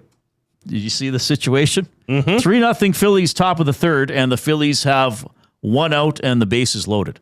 So we'll see if the Jays can limit the damage here. We'll see what kind of damage I take in our final segment today. Words of the day. Oh, that's a single, buddy. I think we're looking at 5-zip here.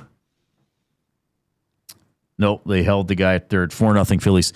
Words of the day for Edmonton Public Library. Your free EPL library card can do more than you might expect, from books, movies, and video games to digital resources, creative spaces, and learning opportunities. There's something for everyone across Edmonton. Sign up online at epl.ca/signup or visit any of EPL's 21 locations to get started today. Wrong button. The word of the day with Reid and Jay. Oh, I'm sorry. Did I break your concentration? What do they got to say? Say what again? Say what again? I dare you. Let's find out. English, do you speak it? Then you know what I'm saying. All right, this is Words of the Day.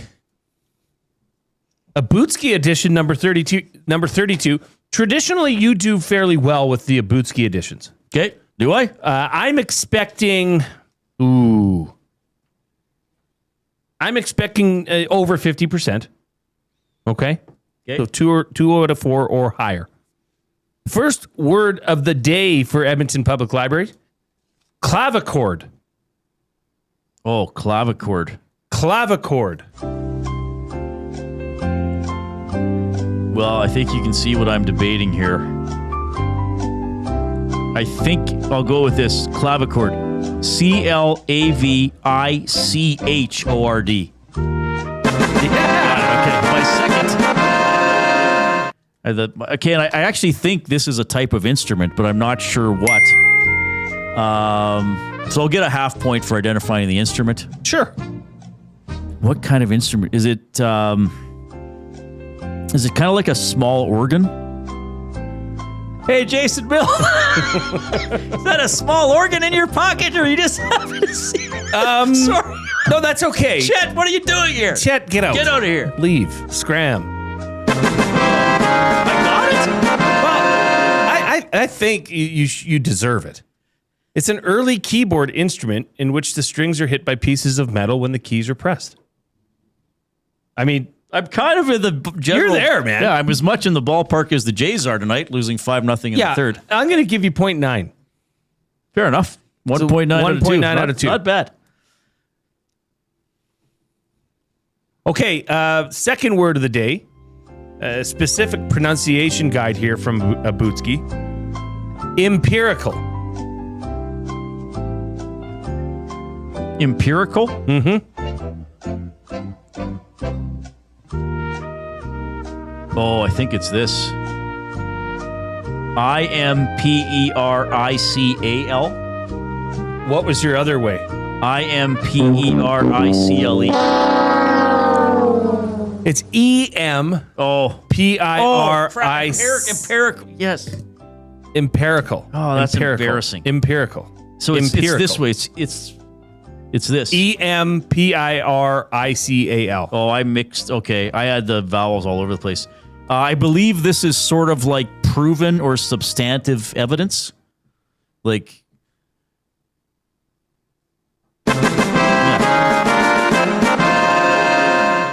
Based on observation, experience, or experiment rather than on theory, pure logic, or conjecture. Sorry, say that again? You're kind of not exactly right. Maybe we'll have to go to half points here. Based on observation, experience, or experiment rather than on theory, pure logic, or conjecture. Yeah, like it's not totally proven, but it's like Coop could say like empirical evidence. Yeah, so Coop could say, hey, like that dog was only 8 inches tall. And I could be like, Coop, I've seen the dog every day for the last 2 weeks. It's at least 2 feet tall. But then you could come in and measure it and be like, it's actually 2 foot 4 inches tall. I don't know what dog this is. Coop. Yeah, Coop's probably 2'4". Well, is Coop 2'4" off the ground? No. No, I don't think he is. Right. Maybe he is if his tail's up. Like if his tail's measured to the top of his tail. Erect. All right, so what am I getting? Something, I didn't spell it. I could maybe get a quarter for the definition. Oh, no. We're giving you half for the definition. Okay. So 2.4 out of 4. Not bad. Not bad. Jays down 5-0 in the top of the third, 2 out. Phillies still batting with the bases loaded. All right, whatever happens to the Mark Killam show tomorrow, and we'll talk more about the Elks season opening victory. We'll see what was going on with the Oilers in the Stanley Cup Final, the NBA game tonight. We got you covered. Live programming resumes at 6 with the Nielsen Show, which is also on 95.7 Cruise FM. On behalf of Zachary Kubish and Jay Milne, I'm Reid Wilkins. Have a good night.